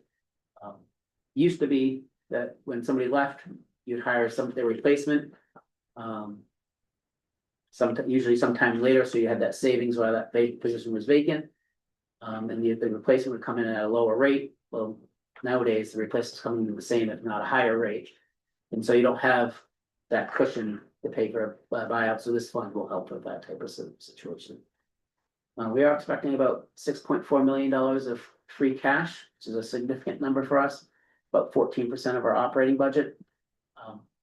That included what was carried over from the prior year, so it's really only 4.9 that was generated from the FY25 results. And I'll point out a couple of one-time things that added to that or contribute to that. Mary, I think you had asked a question about property tax rate, 99% collection rate. And a low number in tax title status, so we have a slide that'll tell you some more detail on that. Wow. We collected 1.6 million in short-term rental receipts. So the unbudgeted amount of that, which is I think about 400 some odd thousand, will be posed to go to a wastewater reserve. And then almost perfection to our financial management policy, where we budget to have our local receipts be about 80% of the prior year actuals. Well, the actual result came out at exactly 80%. Pretty much perfection. I don't think we started that that way. I think we came into this year's budget somewhere around 86%. We thought we were gonna be, but we had some better performance. Next slide, please. So the 1.2 million of the short-term rentals goes where? So we got 1.6 1.6. actual, 400. budgeted 1.2 budget for debt service. So the policy for the last several years is any short-term rentals we do not use to fund the operating budget. Yeah. It's been going to a wastewater reserve. So this year we would expect about 400,000 of free cash to go to the wastewater reserve. But the remaining 1.2 million. Well, it's been budgeted for debt service, of wastewater debt service. Rich, what's DOR's usual timeline for certifying the free cash? It's all over the place. Our accountant, I just talked to her today and she thinks she's gonna have everything submitted by the end of this month, which is good timing. Cause this DOR is strapped for staff too.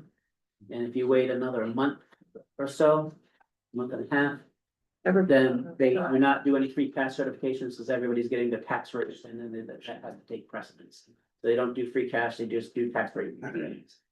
And so if you don't get it in about this time, you're gonna wait till January. Wow. So, I think 1 year we did, was it last year that we Yeah. were, last year was January. and even if you get in on time, so, there's no guarantee. So, Yeah, our staff, our rep, DOR rep was on maternity leave, that's so.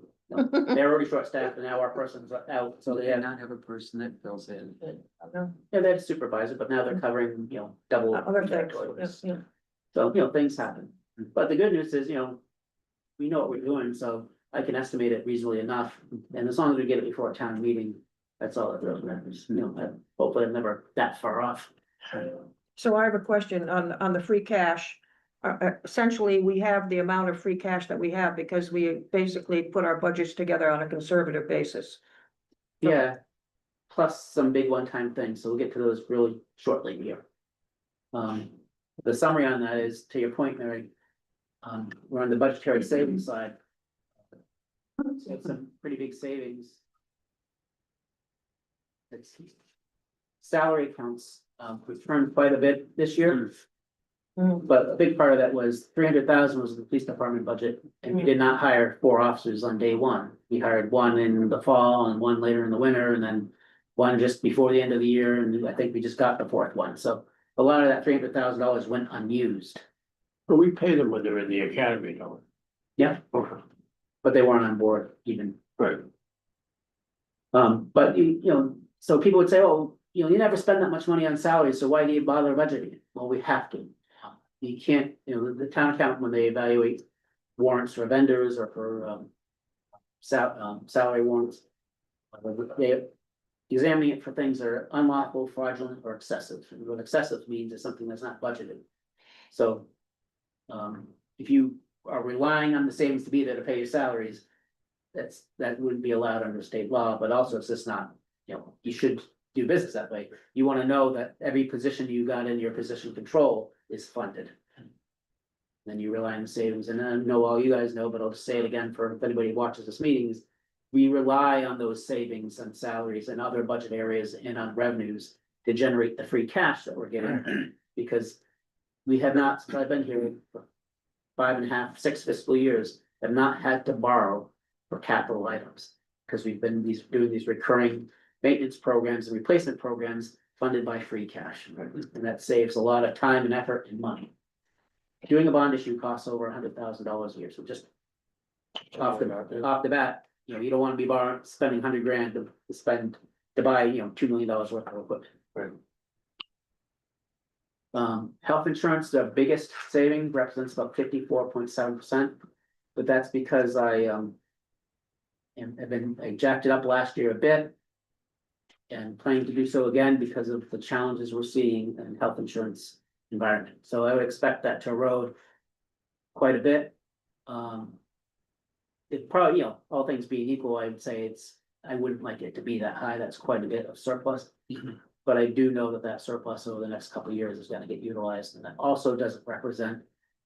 We know 4 new people, the police officers, likely are gonna be taking the insurance, which isn't reflected in that either. So when I did the budget for the insurance last year, that included some amounts for the reporting positions. So that will come down a bit, but it's certainly an area that we could cut back if we need to make something balance.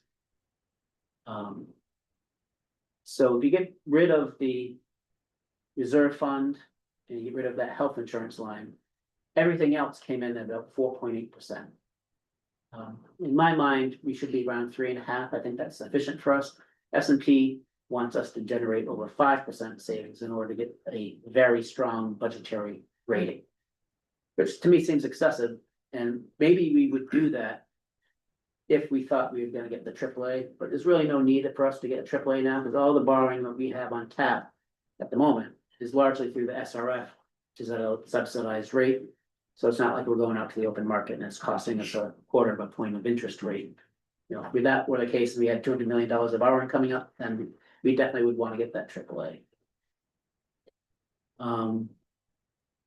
Debt obviously continues to rise, and it reflects over 19% of our budget. We talked about that a month or 2 ago with our debt projection. We haven't had any updates on the pension or OPEB. Those actual reports are done every other year. So next year we'll get those. And next slide, please. This is just what the budget plan, we had a balanced budget coming into the year. We all know about that, so I don't have to spend any time on this, so we can go to the next slide. Which is kind of the end result of where we are with the history of the last several years, so. Long and short of it is, everything closes into our fund balance at the end of the year. And our top line is, we're estimating our general fund unreserved fund balance to be almost 7.6 million. Which is 16.6% of our budget, which in of itself meets the target of S&P, minimum target. But then you count your unrestricted stabilization fund, and we also have a wastewater stabilization fund, so those are reserves, and you add those up. And so that third line shows the total. And you know, I would submit that's really the 10 million for, because you don't want to include the wastewater stabilization, but if you're inclined to think you should include that, it's 13.8 or is it 3? So that's just about 23% and 30% respectively. So we're, you know, pretty good financial position. We're about where we ought to be. Down at the bottom there, I show those other funds. And I show the, so you know that those budget amounts at 45,453,000 is what throws on that first page. So. And the percentages I'm using are off that budget. Next slide, please. Rich, on the bond rating. With that, our level of debt, AAA's way off in the distance. They not necessarily have a slide on that. I'll get to that in a second. This is a history of free cash, showing you what we generated versus total amount. And then the last few years, also I'm backing out the short-term rental because we don't want to include that because we know that's not for operations, it's been for debt or for the wastewater reserve. So absent the short-term rental is kind of what I look at. So this year we got just about 10% excluding of free cash, which is, you know, one of the best results, or is the best result we've had in the last, whatever that is. 15 years? Ever. So, I have a question. When was, sort of piggybacking on Peter's question, when was the last time the town had a AAA rating, or have we ever had it? We did have our, Yeah, it was Sheila. yeah, it was, I'm sorry? before we really got into water. What? Before water. Water was what it knocked us What out. did us, it did us in? Not right away, but it's, as we started. to take the marks off. 2012 and 13 as well, as a result of the mortgage crisis and other crises that happened. Congress required the rating agencies to change their rating criteria. And so I think it was 2012 substantially changed how they rated municipalities. And so that resulted in a downgrade of a lot of communities. It might have been even East Hampton before water hit. The water just made it worse. I think it was that water, I just kind of remember that. Thank you. Next slide, please. So this just shows where does that free cash come from? So you can see in local receipts, $2.16 million of our 4.9 came from local receipts. About 70,000, we got more state aid than they had budgeted, which is unusual. Usually that's pretty right on. Appropriations generated $2.6 million of it. And various machinations with property tax, actually it's a decrease. You generally, on a cash basis, you're never gonna hit your budget on property tax because it's budgeted as on a full accrual basis, but you never collect 100%. If you do collect 100%, it takes you a couple of years. So in any one year, you're always gonna be a little bit short on that. And then we had a couple of transfers, closing out some old accounts that contributed to it. So the big ones there that we'll focus on are the appropriations and the revenue, the local receipts. Next slide, please.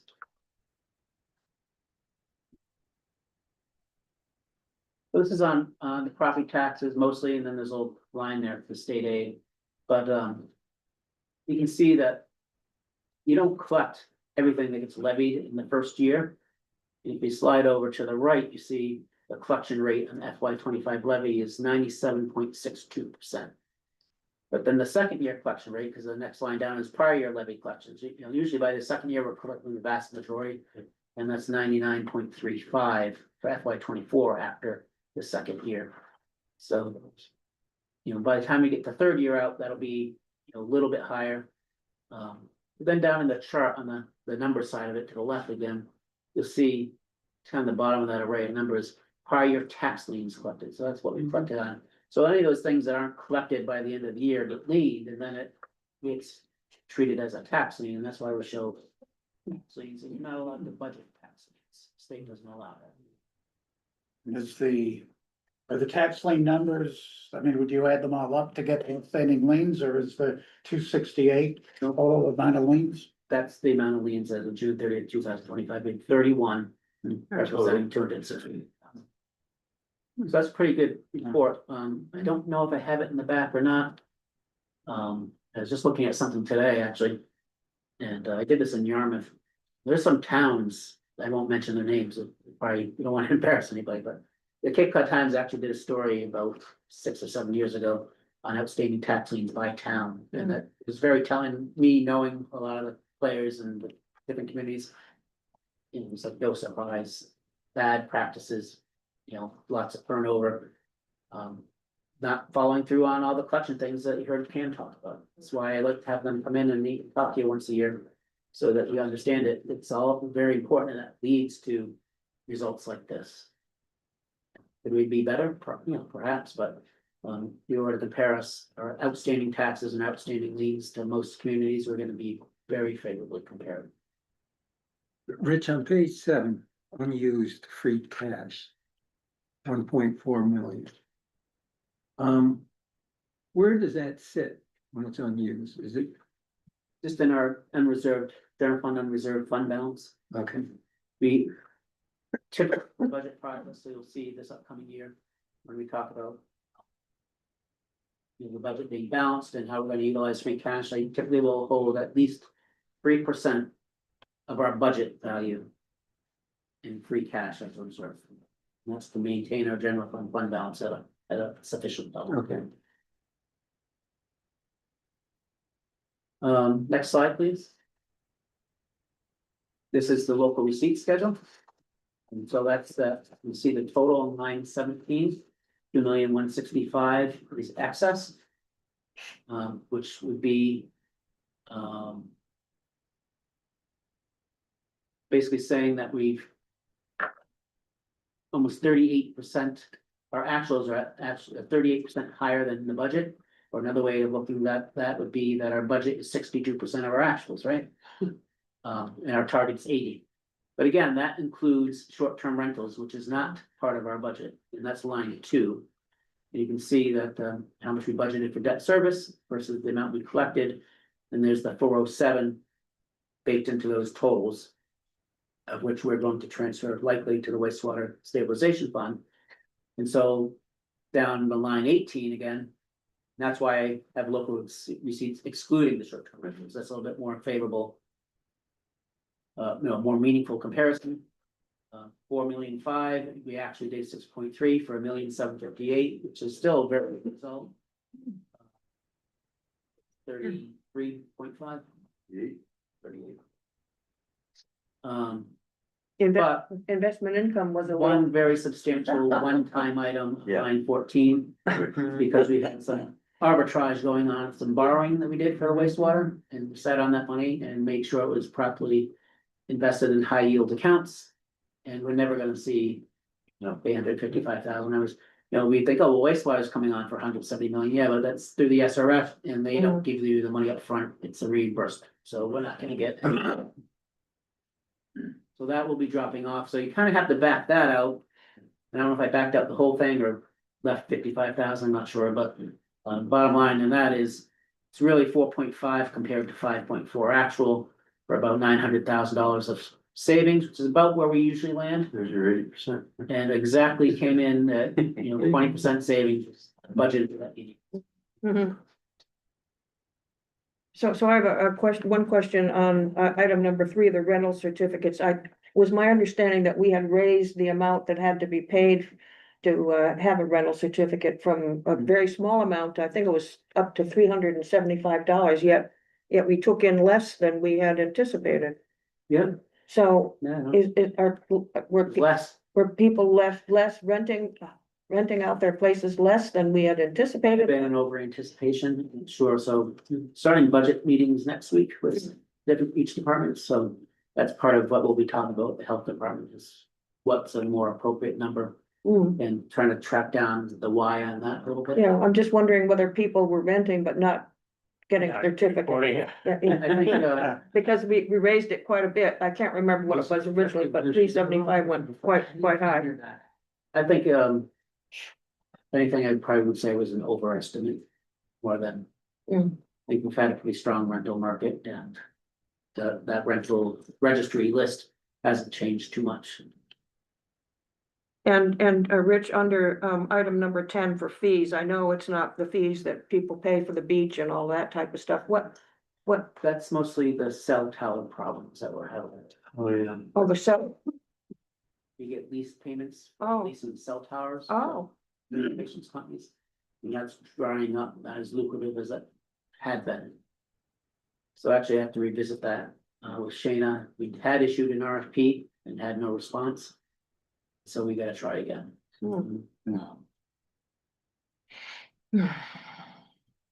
But we had talked about this, I think, when we talked about the 5-year budget projection, we had a couple areas where revenues were short. And so in that projection, and this reflective in the budget for that we'll be putting together for FY 27, it's gonna have to reflect adjustments to account for those changes in revenues.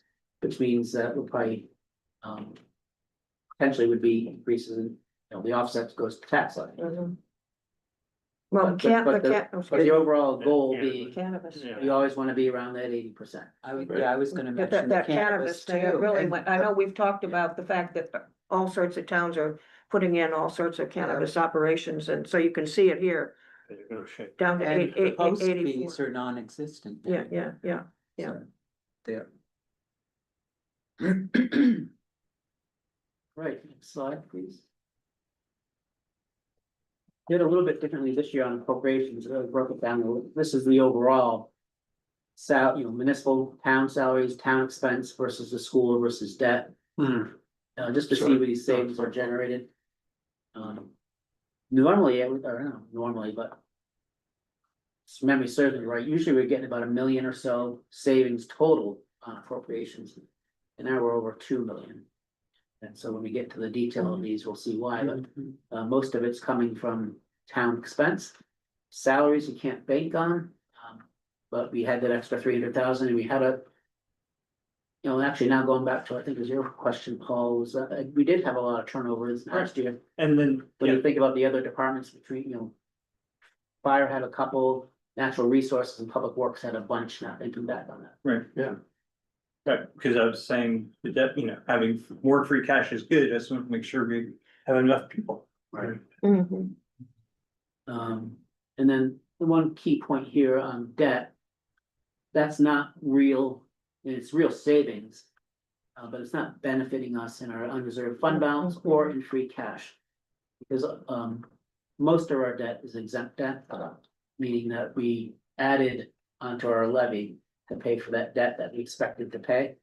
But in this case, we ended up not having to pay it. So since we raised extra taxes above the levy, we can't close that back out to the fund balance and it can't become free cash.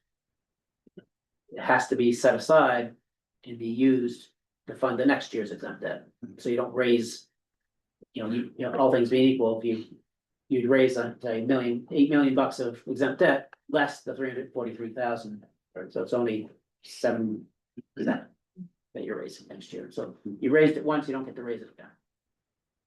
So have you received the final numbers yet for the schools? Because you're showing here that they came in a little bit under budget, which is something that was surprising to me. No, it's not surprising at all. I think Tina's still working with, there's a lot of issues over at the central office, so I think she's working on closing that out. But we felt comfortable that this was gonna be the final result. Generally, we don't. That's probably high for them. Usually return on the school department appropriations a few $1,000. It'll be interesting to see what the final numbers are when I know there is a turnover down at the central office on the financial stuff. Okay, next slide. The next slide is kind of the details of each of those. So this is the salary lines. And you can see I kind of ordered it by top 10 and then all else. At the bottom. All else is about where he normally would be.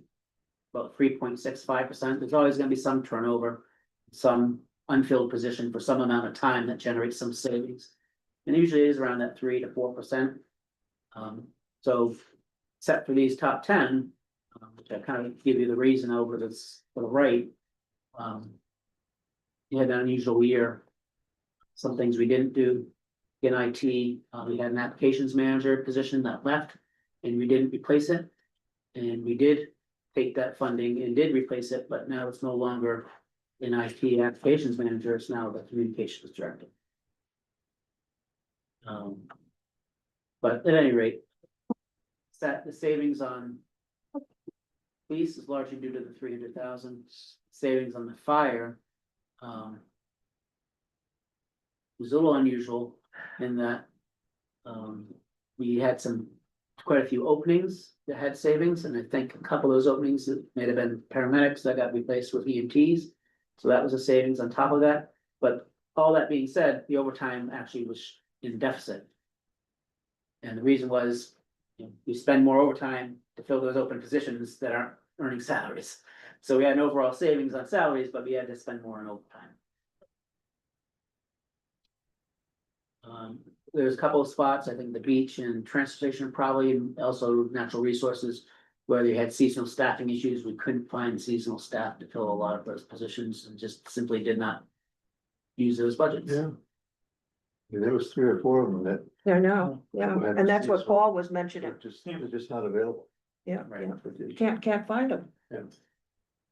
Especially seasonal people, I know that we haven't been able to provide the children with swimming lessons, we haven't. Coast Guard, people and everything else. How's the fire department doing on paramedics? Said they replaced one with an EMT, but Yeah, I have to go back and look, because that chart I put in last year on position control showing the different positions. I just can't recall exactly what it says, but the number of paramedics is down that had been. Yeah. But the good news is, I just talked to Lisa, our chief today, this morning, and she actually emailed me last night. We got awarded a grant to fund training for 4 paramedics. That can not only pay for their tuition and training costs, but also cover. So hopefully, but that's a long process. It's nothing that's gonna start even this year. It's probably gonna start next year, and then it takes whatever it is, a year or 18 months to wrap it all up, because that's a big commitment. But we got some extra funding for it, so that's promising. Next slide, what's CD? All right, community development. Community development. So same drill on this, all other, the top 10 of all other at the bottom, and again, the all others coming in about where we would expect between 3 and 4%. But you got these individually significant line items, health insurance and energy being the biggest. And you kind of know the reasons why on that. I am concerned on energy. I'm some of the project I've got to work on. If I need to know the timing that some of our solar power purchase arrangement leases are expiring. And who owns them when they expire? That's what I gotta figure out. And well, better yet would be, I would like to have replacement in before they expire. Because for instance, the biggest one, the landfill. If that expires and we don't replace it. Yeah. Or there's a lag in the replacement. That provides significant production for us that we don't have to pay the Eversource, Cape Light Compact rate. And so I wanna measure how significant that is, because if that goes offline. That would eat up probably most, if not all of that savings that we're showing there. So the timing of these, the good news is that's a pretty old array. And anything we replace it with now is probably gonna double or maybe triple production. So we have great opportunity, but the timing of it, could be budget impactful to any single year's budget, right? But that could be something we use a stabilization fund for, a reserve fund for, something like that.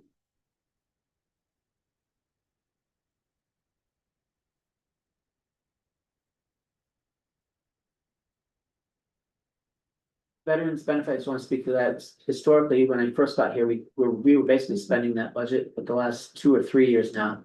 There's just been no veterans in town receiving benefits, but I feel like we really ought to keep carrying that. You know, you never Are they know when. leaving or dying? Unfortunately, probably have all passed, I believe, is what happened, Mhm. but, you know. Conflicts arise all the time, and perhaps there'll be a time where we have more veterans coming back. There's still veteran property tax exemptions. That was in the assessors document. But those people, I guess, aren't claiming whatever other benefits. Well, the benefits are usually like medical type of benefits that we have a district. So that it covers all of them. Some towns have, cities have their own veterans officer. We have a shared one through the Cape, and they dole out the benefits for transportation and medical costs, things like that. Then it comes charged back to us. Next slide, please. Not too much to say here, we kind of had this discussion, you know, we know when the debt's gonna peak. Based on our projection, we've got a plan to help mitigate that, but you know, as you can see at the bottom line, there's the bottom line. It's becoming a bigger part of the budget, up from 11% in 18 to over 19% now. So, you know, that is what it is, really, to me, the important thing is what's the projection, how do we manage debt going forward, so. I think we're doing a pretty good job of that, but it's certainly. One of the things I wanna do is when you look at our tax burden compared to other towns. You know, the key thing is, you know, what life cycle are you in key infrastructure projects, you know? So Chatham's had a water system for, you know, ever, and they've had wastewater for probably 20 years, now there's all these expansions and things like that happening. But.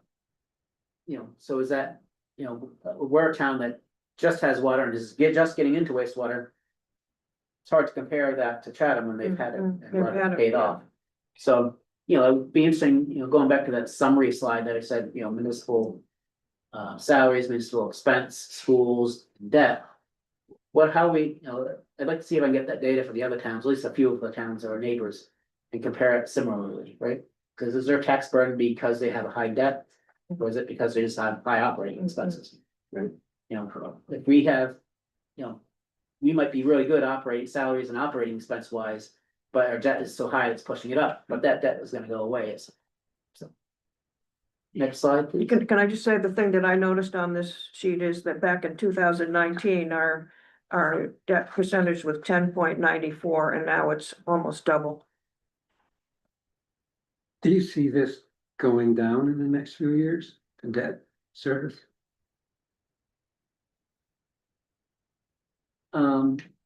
Some things go off, but other No, the things debt come service on. is actually gonna go up, the question I think is, as a percentage of the budget and tax levy, is it gonna go up, and I'm thinking that the answer is no, but. I would have to go back and check some things. Right. You know, because we have debt going on, but we're also getting, you know, 25% subsidy, we're also getting, let's start with the short-term rental. And we have debt drop off that we're trying to jive up, so. And they're only gonna give us money for the sewer, certainly, so not to take on all that debt at one time. Right. We didn't get an update yet, but we will later next year on the Barnstable County retirement. The last actual study, we're just about 67% funded, down from 75%. If I had to guess, you know, I guess it depends on the timing, it'll be a January 1, 2026 study. If the market can hold its ground, we'll have seen improvement, I would expect, in our funded percentage, because the market was, you know, probably over 23% last year, and it's about 13% this year, so. That would mean our assets for 1.6 billion system-wide 2 years ago will be something more. Our obligations likely are going up too, but I don't think as fast as the assets. How many are in there? What's that? How many participants? You'd have to ask, I don't know off the top of my head. Yeah, just an estimate, I was curious. One other thing I'll point out here, is the 2/3 of the way down or so, third line up, the assessment total versus catch-up. So 2 years ago, our assessment was 2,261,000. And the catch-up piece of that, meaning the piece that we're funding that wasn't 100% funded in history, was almost 1.7 million of it. So the vast majority of that is catching up to get to a fully funded state. We're paying our current costs currently. And on top of that, we're catching up with things that we didn't fund in the prior time. So our our funding schedule says that by 2037, we're supposed to be fully funded. 2037? Yep. It's only 10 years away now. I know. It seems so long ago. So, I'm not gonna be sitting here in 2030. but you know, Yes, you are, like your tongue lady. about 10 years ago or 8 years ago, I don't know, some point in my life. The vesting schedule was to 2033 or 35, and then they realized they weren't gonna make it, so they changed the law to make it 2037. So when we get to 2031, you know, they're gonna say, yeah, guess what, that's not happening, so now it's 2040, you know, who knows? But at some point, you know, we'll theoretically be fully funded, and that catch-up provision would go away. And so instead of, you know, using those 24 numbers, instead of paying 2.3 million, we're only paying 1.7. So, and we're only paying, instead of 2.3, we're only paying 6. And so the question is gonna be, what are we gonna do with that window? I'm not gonna be here to discuss that either. We'll figure out this. I'm sure it'll get. What's up? Yeah, there'll be lots of suggestions. We can put it towards wastewater. That's right, that's right, wastewater. OPEB. Wastewater again. Next slide, please. Oh, God. And same on our other post-employment benefits, so this is retiree health insurance. So we don't have an updated study yet, so that should be coming out this winter. But I do know that we have, more assets. It says 744,000 at June 23, at June 25, we got 1.2 million. Cause that's not really in our control, it's in a trust, we can't take it back, but, we invested with the public trust, so we get reports. And if you look down at the actual performance. on Yeah, I FY was looking at that, 25, yes, yeah, You can see 13.51 right. for this past year, fiscal year, and 3 years, 5 years, so all those are going up. We've had great markets, so, if those assets are improving. Everything else being equal, then our funded ratio would improve, but not everything else is equal. The cost of health insurance is skyrocketing, so despite that positive performance and despite us continuing to contribute to this, small amounts every year. That liability piece is gonna jump quite a bit, I suspect, by the time we get the next report, meaning that our obligation is gonna our position is probably gonna decrease from where we are today. What happened in 2021 with a rate of return of 30%? It's a good year. COVID. That was a COVID year. Yeah, it was It went COVID down and was then immediately was a- skyrocketed. Interest rate, that, yeah, it's, We're not, It's- it's it the was mar- an the market anomaly. plummeted during COVID and that's back up. yeah, yeah, it's just, it went down and then went up. yeah, Are we required it to righted itself. pay this amount or more or, What am I? the The annual actual- actual contribution? No, It's it's a pay-as-you-go basis, that's the requirement. as you go and it's up to you how much you want to pay. No, we pay. Our retirees participate in our health group, just like Oh, this active is- employees do. And so they have, one of the retiree plans. And, we pay 65% of it, they pay 35% of it. Yep. So whatever that is, if we got 100 retirees on a $1,000 plan and we pay 65, 650 times 1,000 or 100. And that's what we pay. So, But this is the actual actual calculation of what they think full paying would be. Right. Less the app, so we're short about $500,000. Theoretically, according to actuaries, we should be paying $500,000 more. So that's kind of goes back to the same thing on the pension. So the pension, we're paying 100% plus a catch-up. Here, we're not paying 100%, we're paying $500,000 less than 100%. So we theoretically could go up to fully fund our OPEB liability, and then we'd only have the catch-up left. but the pension. We're mandated to pay that Yeah. and Yep. catch up and everything. I mean, we don't have any option. This we could. We can put more in, but we can't put less than that. We have to put in whatever it's, the contract, We actually put in 1,378,000 right, for retirees. That's the pay as you go amount. We need to pay that. We need to, but that's in the budget, that's in the health insurance budget. okay. But they're saying actuarially, because of the future costs and future benefits, that we should be actually putting. In addition to actually paying those costs, should be putting $500,000 with the OPEB trust. We got other stuff to pay for. Right. Next slide, please. So here's the Standard and Poor's. The same position we've had for the last few years. When I first got here, the management score was strong, not very strong. And the budget flexibility was strong, not very strong. So because of all the things that we've done and the finance committee has supported, we're now very strong in everything. The one thing we're not, that we can control is budgetary performance. And this is where, there's a lot of little pieces to the main thing that they want, is they want to see a consistent record of returning more than 5% savings. So we're over 5% this year, but not consistently, because they want to see it repeated in 2 or 3 years. They want to see that trend. If that was very strong, I've kind of run the calculations. Because when they changed all these regulations back in the day, I was a contributor to that, so I'm pretty familiar with them. I'm not sure with the wastewater, but with the water, we were considered very weak on debt.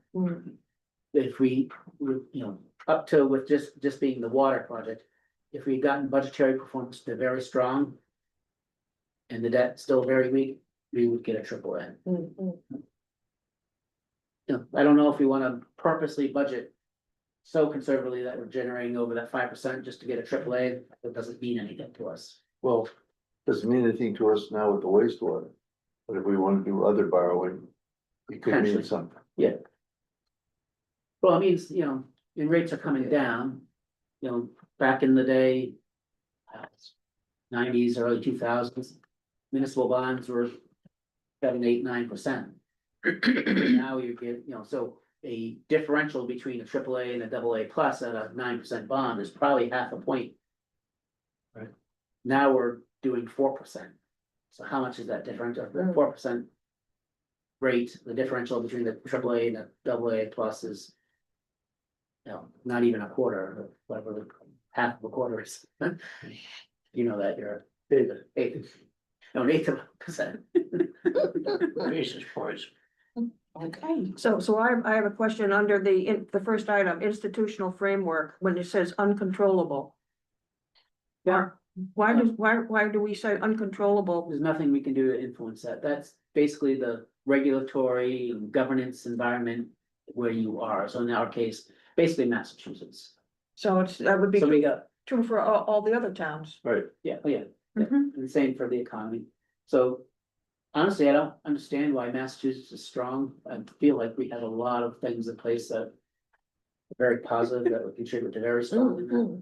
That's how they do it. And the economy is the most variable of those two, of either of those things. But we benefit from being what's called the Barnstable Yarmouth Metropolitan Statistical Area, the Barnstable Yarmouth MSA. So our economy for Eastham probably on its own, it wouldn't be very strong, but when you take us as the Cape as a whole, we're part of that. So do you feel that as long as the bottom line, the debt is very weak, that we wouldn't be able to get a AAA? I think we could if budgetary reforms was strong, was very strong. I would have to reconsider that now with wastewater, I'm just saying. Just don't remember that, but I don't think you can get worse than very weak, so.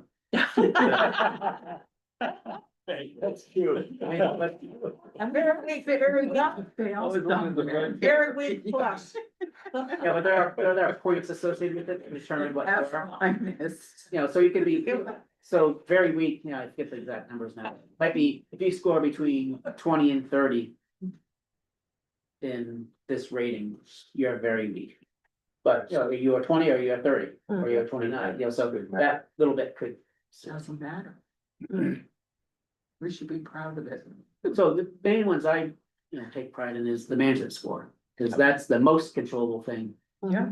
mean, the other thing is flexibility, liquidity in performance. Yeah, like, we can control those, but we do that with the sensitivities of our finance committee or select board in our community and what they want to do.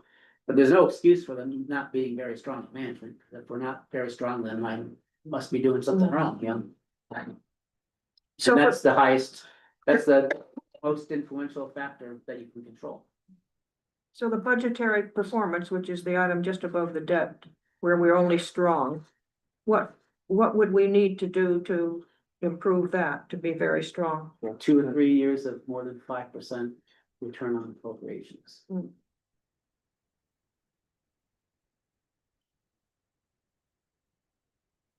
We already have one, And you got one, yeah, pretty close. keep this rolling. Next slide, please. And this is, when I get into the comparison, I get all the data for all the towns on the case and various things and kind of compare it. And I'm not gonna go through every single one, it's getting late, but you can read and, well, I think what we find is that we're favorable in pretty much every category. Or when I say favorable, I mean, we're in the mix, there's some that are better off in each of these measures and some that are worse. And we're kind of right in the middle plus, I would say. So I look at the combined percentage here on this one. So Eastham has a combined fund balance of 22.23. And you can see, you know, P-Town's at 18.5, Wellfleet's 20. Brewster's 16, Sandwich is probably bad, yeah, Sandwich is not even. A lot of them are around in the 20s. But, you know, most of them are right around where we are. Next slide, please. This goes to our levy capacity. Key thing I want to point out here. And if Colleen had done the assessing, she would have spoken to this. Most important thing to me here is new growth. And Colleen's done an exceptional job of making sure. So what drives new growth? It's getting those building permits and getting them inspected and getting them into the till to take advantage of them. You won't believe the number of towns I've seen over the years that just be late, so far behind in getting that data into their assessing systems. And they lose that. Once you've lost it for a year, you've lost that year forever. The compounding of it. Yeah. You know, because if you get, you know, $1 million in new growth, well, next year, that $1 million in new growth Be adds worth- 25,000, adds 25,000, and adds that 2.5%. And if you don't capture that $1 million, you've lost that Yeah. 25,000 forever. Now multiply that by an assessing office or a building inspection office not doing a good job on the permits and losing it for 3 to 5 years, if they ever pick it up. It's cumulatively huge. And so you don't want to speak out of turn to some, but you know, some towns here that are less than us, that I think you can reasonably determine to be a lot higher. I didn't hear what you We're said. thinking less of new growth. Right, I mean. Want to say any names, but look in the middle of that page. How can a town substantially bigger than us with substantial commercial it's very development, large high-end now. homes? Be less than little old Eastham, which is basically just residential renovations. Intuitively, I know something's going on there that somebody should be on top of. Then you look at the percentage, the percentage is important too. You know, so we get 2.5%, but we also get this new growth. So if you're Brewster and Mashpee's had great new growth, we're probably one of the better ones for the last 5-10 years. They're getting an extra point, so their tax levy is going up 3.5%. And I think there's some years that they're close to 1.5. So if you're a town getting a whole point, like Eastham is, that's great. I'm feeling like that inevitably is gonna go down. We've been very good.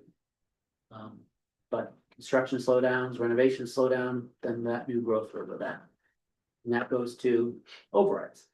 Now, if you're getting 3.5% in levy growth, and now you're only getting 3%, cost didn't change, just your ability to raise it changed, so.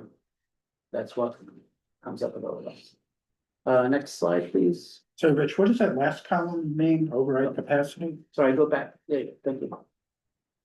That would mean, that's the difference between our levy ceiling, which is the maximum that we can raise, by law. So Eastham's 125 million is our maximum levy. So less the 30. Actual is the 38. Gotcha. So our capacity, we got another 95 million to go. How can we have raise $125,000 outright. with constraints of 2 million? Well, theoretically, you could pass an override from 95, That's the override. but you wouldn't be able to get more than the 125. There's provisions that we could go to the state and do stuff, but I don't even know what those are. There's no one that- no one's got it. Yeah. Next slide, please. And then here's the property tax comparison. Yeah, Rich, so I'm gonna have to write the letter this year. And we are now in the top half of letter. That's, Bless you. Yeah, okay. okay, That's why, going back to that summary slide, where I showed Yep. town salaries, town expense, schools. Yep. Debt. I'd love to break that out for several comparable towns. Mm. You know, we all know the reason, it's the debt, so, Right. but that would evidence it that, you know, we break this out, it's like.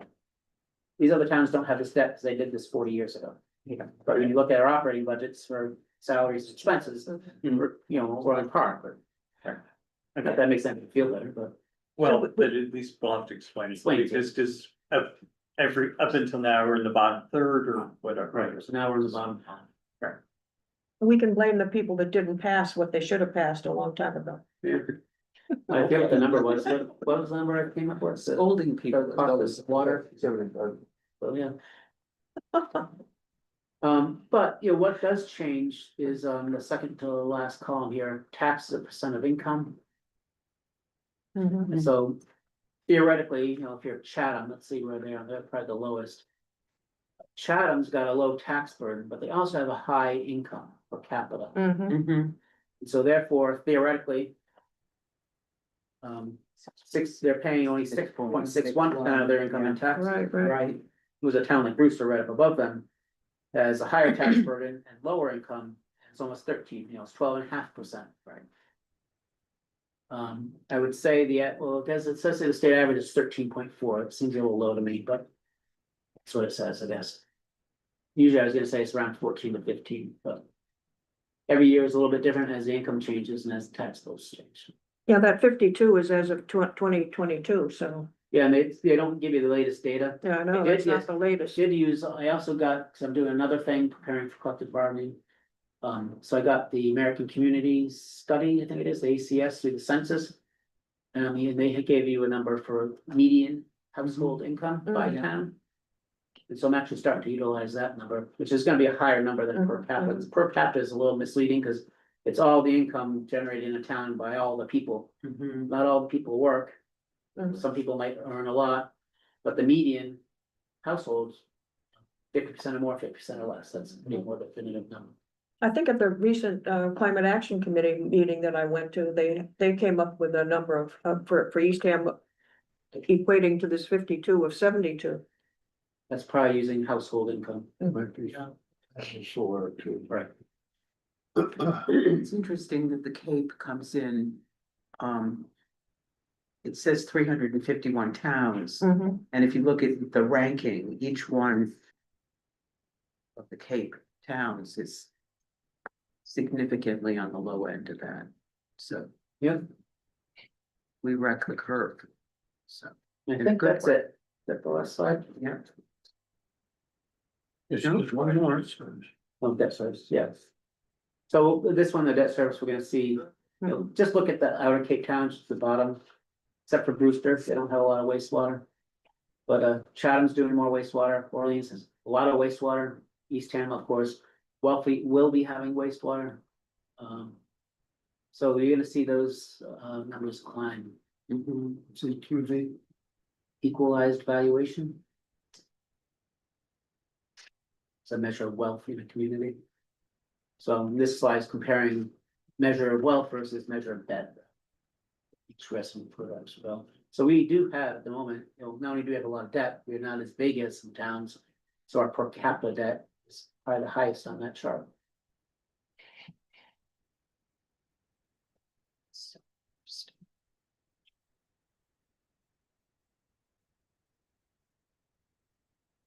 Yarmouth historically has been. Yeah, Yarmouth, 432. But that doesn't reflect literally next year, that's gonna change because they just borrowed $230 million for wastewater. Wow. Same with Dennis. And Sandwich is 370.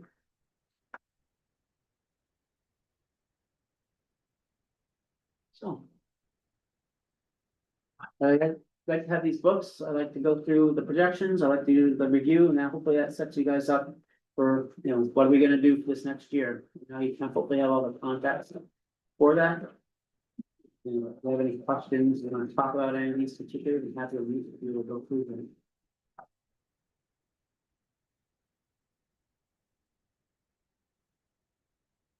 Any other questions from folks? So Rich, you want to talk investment policy, or you're going to do next one? And it's a little late now, I did in your packet, give you the financial management policies. And just to refresh your memories, what they say, they don't say anything different than they have. The one addition I wanted to put, I'll be looking for the finance committee to make a recommendation to the select board. But when I do get a investment policy in front of you, say you like it or not, and we can get that into our financial management policies. And at that point, also like, not beholden to this, I'll just throw it out there as perhaps an approach. If we're gonna do some more active management. I wanna give Cam some support. Have some sort of, and I would like the finance committee to be involved at some level. Perhaps have a finance committee, I don't think we want, not finance, investment committee. Now, I don't want a whole separate committee, but I think probably something the finance committee could handle. And I guess it's whatever your discretion is, but I would suggest perhaps one finance committee member as a liaison, myself and Cam as the little committee. And ask the finance committee to approve the whole investment policy. It's just the three people just to make sure that we're adhering to the policy type of thing. So I don't think it's a lot of work, not making decisions. We'll have a investment manager make decisions and manage our funds in accordance with our policy. We're the ones that just meet with them from time to time and make sure things are on. So that's kind of what I would suggest. And when would you be meeting? It's probably like, what, 3 times a year with the investment manager. Any other questions on the current presentation? Thank you, Rich. Yeah, thank you. Sorry it took so long for me. I'm looking at the agenda and I'm looking at my watch. It's almost 6:30. I don't have anything under new business. Does anybody have anything under new business? I know things are going, I'm looking now at item number 8. I know things are going on under all 3 of those items, but I did send out Jackie's town manager report, and there's information about all of those items in the report. So I'd like to not discuss those tonight. And as I said, under item 9, I have the town manager's report is what I just mentioned, does reference those 3 items under old business. Does anybody have anything else? We'll move the 2 minutes for next meeting. We'll move, the next meeting is October 23rd at 4 o'clock. So we'll move the 2 minutes, we'll move the assessing department with Colleen. And we'll keep the financial policies update, the investment policy for next time. I haven't looked to see what was originally on the schedule normally for next month. We're ahead of schedule because normally my presentation, I just did is to that. Okay. Got a lot going on and a lot I have to do, so I just bit the bullet and got it done for this. Mhm. So we have, got a little bit of open next time. Okay. Accounting is on for next time. So we'll have accounting and assessing. Mhm. In first quarter update. The 2 minutes, the Colleen from the assessing department, the investment policy, the old business items, update on the old business items. Okay, anything else that anybody wishes to ask or comment on? Do I have a motion to adjourn?